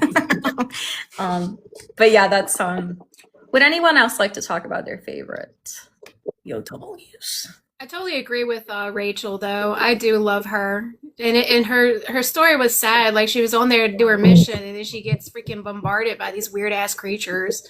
Yeah, I made a music video on her. This one is my favorite things too. I think you did send me an edit. Yeah, yeah, I did. And you know, I was just sitting here thinking about you, Erica. Where is it? There she is. Don't you like her? Oh shit. Oh my God, Jessica! Icon! With the little purple tights and her purple details, and every time she's on screen. And her thirsting over Chris, but like, can you blame her though? Yeah, I totally forgot she was on my cup. I'm like, oh, wait a minute, there she is. Wait, Josh, did you want to say something else to add? I wanted to add on. I forgot who was the person in Revelations. Just that thing, that guy that says "Mayday, Mayday." Oh, the captain. The captain, Yeah. Very eerie. Was Very eerie before you go there. Day. Yeah. And that fight was also really annoying. All this freaking. It was the hardest boss fight in the game. It was the first one. Yeah. I was like, Yeah. damn it, die already. Yeah. Yeah, I It was agree. pretty terrifying. It was. Actually, you know, I'm glad that you brought up Rachel, because the best part about Rachel's story is you play as Rachel in the demo. And I love how the demo offers a different experience despite happening within the same game. Like, there's a few games that do that, and Revelations is a great example of that, because you play as Rachel throughout the demo, then when you get to the main game, you see where she picks up off after the demo, which, you know, we all know her fate, but it's the fact that that demo offers a purpose rather than it just being a trial of the game. Yeah, it doesn't take away from the actual gameplay itself. It gives you something different. Yeah, Right? I agree. I love it. Somebody wanted to know in the chat where you got your Leon plush, May. Oh, I put it in the chat. It's the plush shop. Okay, good. Guys, now is the time to ask your questions in the chat, and send them again if I missed it, please. I'm trying my best. Just allow a couple more minutes, and then we can end our live. This has been so much fun. Yes. Now I have the Mayday stuck in my head. Doing that all night. Actually, my nickname with a few of my friends, and every time they say that, my head immediately goes to that game, to that character. Like, oh, great. I'm nicknamed after the captain. Awesome. Hey, I just realized I could have said 7 for one of my favorite lines. No, favorite lines of dialogue, because there's a lot of things the Baker family says that just sticks in my head. I forgot about. Yeah. Welcome to Ethan. Very special piece. Oh, Shepard asked us a question here. If you had unlimited funds, who would be your dream? What would be your dream Resident Evil cosplay? Eris is like me. I really want to do the Elsa Walker racing suit, but out of full leather, because I have sensory issues. I can't stand vegan leather. I will freak out. But the thing is, the company that made the ones that people were wearing when the game first came out no longer exists. So now the only company that manufactures them does it with vegan leather. So, but also it is twice the price, and they have horrible reviews. So I do not trust the integrity of these costumes, unfortunately. But I would really, I'm gonna have to make it by hand. I know that. I'm gonna have to buy like lamb skin and sew it by hand. And I've done it before for like my Code Veronica vest, but I just know it's gonna cost a fortune covering myself head to toe and then having to do mock-ups to make sure it fits right because there's not any stretch to leather. But I want to do it so bad. That's like I can make any Claire costume easy as pie, but that one is one that will like genuinely challenge me. If I had unlimited funds, I would be buying the pelts. Real. Well, I can speak from my current experience. I wish I had unlimited funds to do this. I'm doing the Jill Valentine RE5 cosplay. And let me tell you, that P30 device, no joke. I'm trying to make it as accurate and as detailed as possible, but alas, it's a cosplayer's worst nightmare, having to do little intricate things. So yeah, if I had infinite money, and also guns and props, like I would love to replicate, like have the equipment to create guns and props from Resident Evil. Millie, tell us about your dream cosplay. I'd love to do a Mother Miranda cosplay. Like, you know, her final form, there's so much that goes into it's such a good, really cool character design.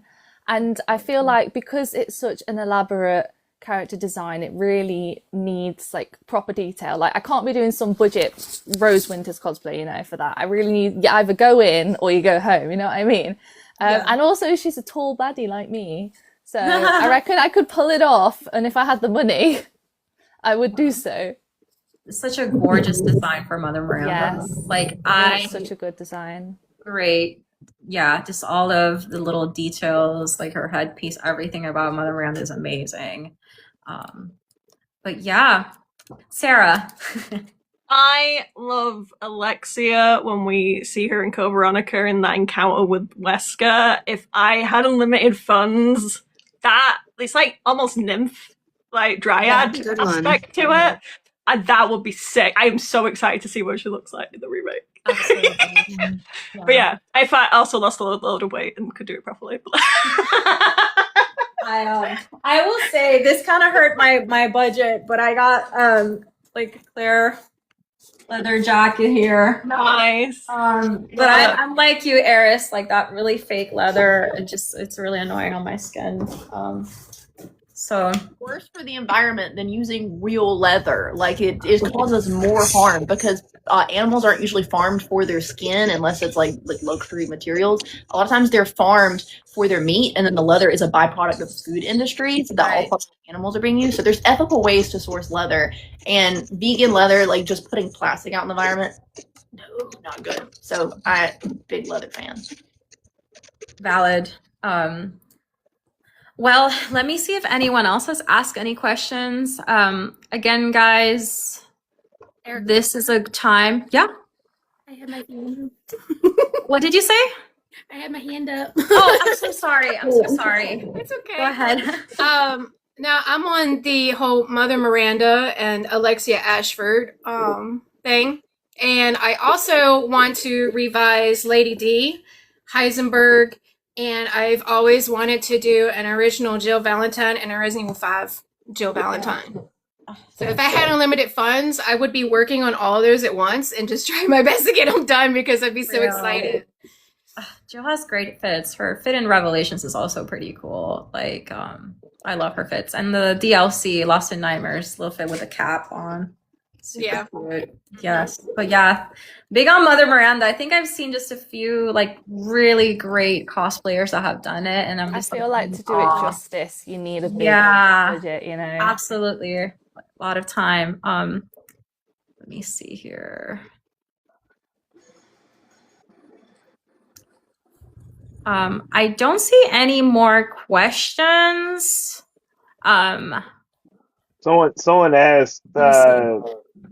asked, do y'all think Operation Javier should be a DLC for Veronica remake because they both did with T Veronica? That's a good question. I see Shepard highlighted that. Thank you, Shepard. Anyone have an answer to that question about It would be a good way to get Operation Javier out there. I feel like they're not going to remake Darkside Chronicles. I kind of wish in a way that Operation Javier wasn't in Darkside Chronicles because it is important, like it's pretty important to Resident Evil 4. So I mean, I guess it would be nice if more people knew that story. But yeah, I don't know. Sarah. That's Leon, right? Because I haven't played Chronicles. I would be Leon and shocked. Krauser. Yeah. I would be surprised if they do it because Leon has gotten a lot. I love Leon, favorite character, but he's gotten a lot of focus and attention. I think people are starting to get a bit. So I would be. I'd love it if they did because I want to know that story because I know nothing about it other than the glimpses we get in the 4 remake. But yeah, I think a lot of Jill fans, Chris fans, Claire fans, Carlos fans are going to be like, come on, guys. You're so right. You're so right. I still have more Ada content. It's been ages. 4 remake wasn't recent. I want to add on because like if like hypothetically I would like Operation Javier, but I also would like to see like the fall of Umbrella. Umbrella You know, Chronicles, let's say- yeah. Yeah, That would so that'd fit good like with Code Veronica. like yeah, like because you said earlier like you wanted like Jill to be at the end of Veronica. Then it's like what if at the end it's like hey And we if have it a mission happens, to do. Capcom better pay Yeah. me. They stole that idea from me. I'm just kidding. It would be a great way to tie in everything.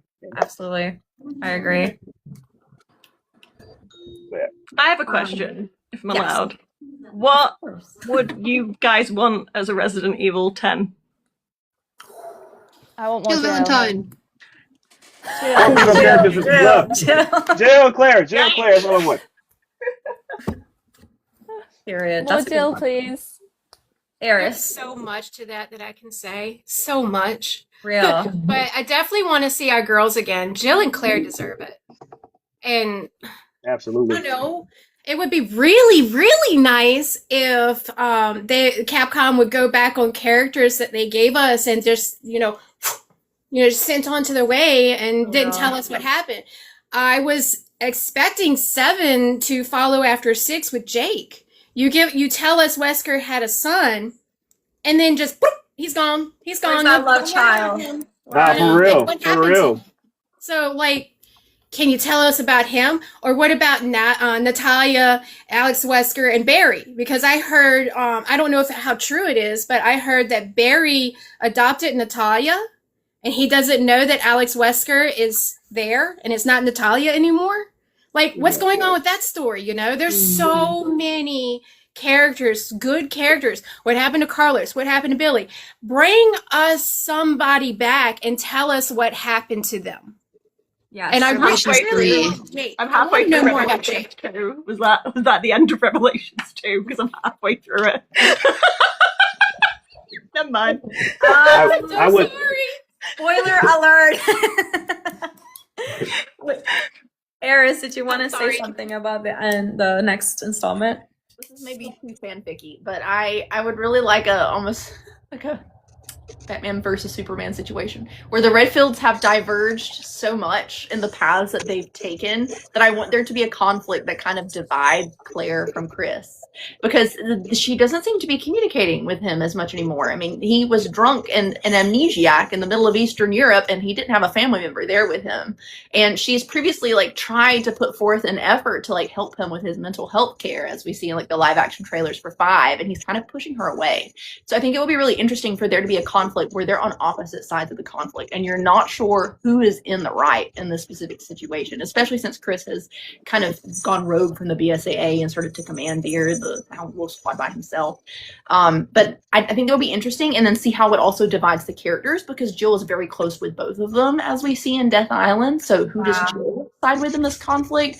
And it's got something to do with Natalia because we do need to bring her. I want to see what's going on. She's an adult now. She should be 26. She should be my age. So I want to know what Natalia is up to. She's scheming, most assuredly. And Jake does need to come into play as well as Sherry. Absolutely. Let's finish. I agree. I definitely agree with that. Did anyone else share their hand before I share my opinion? I haven't said mine, but I can go last because I asked the question. No, you go. I'm pretty sure you raised your hand before me. Yeah.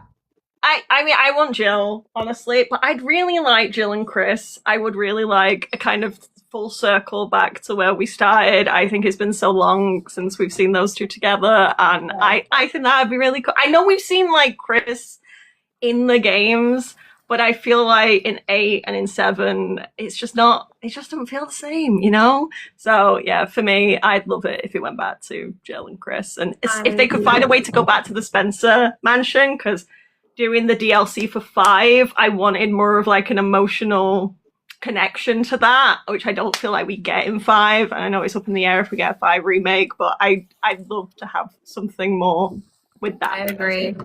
To piggyback on that, I think it's really important to me to know, because I wish Death Island would have elaborated more on that, how Jill now feels coming back into the field. Now it's been 10 years since, she, recovered from Wesker and, is back to her normal self.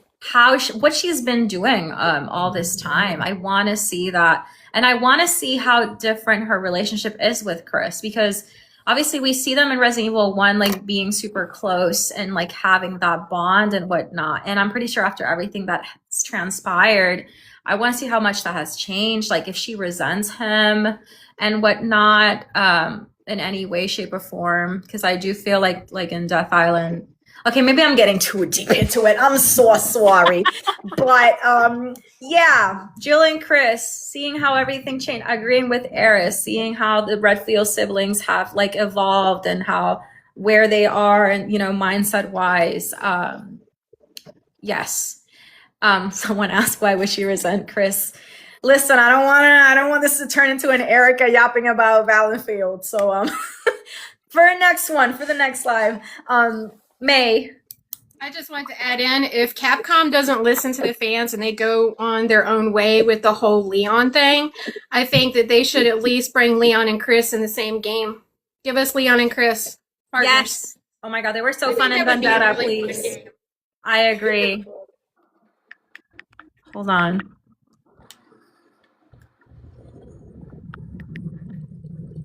Okay. Let me take a look here. Try my best to look at these questions.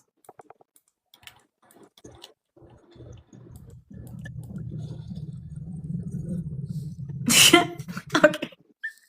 I'm going to answer Shepard's question here. And I'm going to end it with this one. I do have a bit of a headache, and I think it's been over 2 hours. So I think My ring light is like blinding me. Yes. And I'm going to have to get my Wesker glasses out. For the people in the UK, they are like 5 hours ahead of Eastern time. So we want to be mindful of them. So for the last question, keep it lighthearted and funny. Say you attended a blind speed date with Resident Evil characters. Who do y'all think you would match with? Ada Wong. Boom. Ada Wong. Boom. Anyone? Eris? So unfortunately, I know I just sound like a hopeless fangirl. I think I would match with Wesker because I have autism and because Love that. and I don't know, when I was 12, I was like, wow, his emotional responses really resonate with me and my meltdowns. But I just the level of education and the way he carries himself, I think, being someone who is in like academia and has worked for years in admin for museums and that kind of thing, I think that like the similar background educationally and the fact that I'm going into medical anthropology, that we would match, but like I don't think we would get along at the date. You know what I mean? Like I would be like, this man needs help and I'm not enemies to lovers. Okay. I would admire him but be like, I can't do this. I love that. Okay, so it would be Sarah, Millie, and then May. I was gonna say Leon because my husband makes a lot of jokes and he's a Sagittarius. He doesn't take anything seriously. I'm a Capricorn, so that's great. But thinking about it, I actually think I have chronic fatigue, and so he takes care of me quite a lot. And I think Carlos actually might be a better fit for what like I'm actually married to, because I love Carlos and his interactions with Jill. I'm not really a shipper for them, but I just think that he's so like concerned and caring for her. And he just met this person, and my husband has a lot of that energy, as well as the funny one-liners shouting at doors to open properly. So yeah, Carlos probably. I love that. I think it was Millie and then May, and then whoever, or I'll do it. Okay, Millie, go. I think thinking about it like objectively, I think maybe Leon, just because he's such a fucking dork, and same. And I'm like the type of person who is, I'll take the piss out of you. If you're making stupid dad jokes, I'll take the piss out of you. But I think that's like really fun to and from banter in like relationships. So I feel like we'd get along that way really well. As your bestie, I think the corniness that you would both bring to that relationship. The corny levels I'm not corny, I'm whimsy. unmatched. Like it would be great, like constant delivery of like dad jokes. The most love annoying that. couple in the universe. May. Well, I'm thinking on the same lines as Sarah when thinking about my husband and the way he is. He cosplays Chris and Heisenberg, but I think he matches Heisenberg and Carlos more. So I think it would probably be between Heisenberg and Carlos for me. Yeah, that is, yeah. For me, I know what y'all are thinking, Chris. However, in my opinion, I think Carlos and my Ira husband are very similar personality-wise. They're both Latino men. I'm Latina. I think we would get along very great, honestly. I really like humor. I really like a funny guy who makes you feel good, and he's very respectful and kind, at least in the remake. I love Carlos. And then yeah, Chris. I just feel like with Chris, it would be like, just go to Jill, man. Just go to Jill. But anyway, does anyone else want to chime in on this goofy question that I enjoyed? Making my husband dress up as Chris Redfield next week when we go to a different con. So it's going to be Leon and Chris. I'm blonde, so I'm like, well, you be Chris. I love that. This has been such a great live. I just want to end it up by saying that this is so much fun. Again, love sharing this space with like-minded people. Love hearing all of y'all's perspective. I love everything from Eris's deep love and devotion to Albert Wesker. I love to that. Millie's deep love and devotion for Ethan Winters.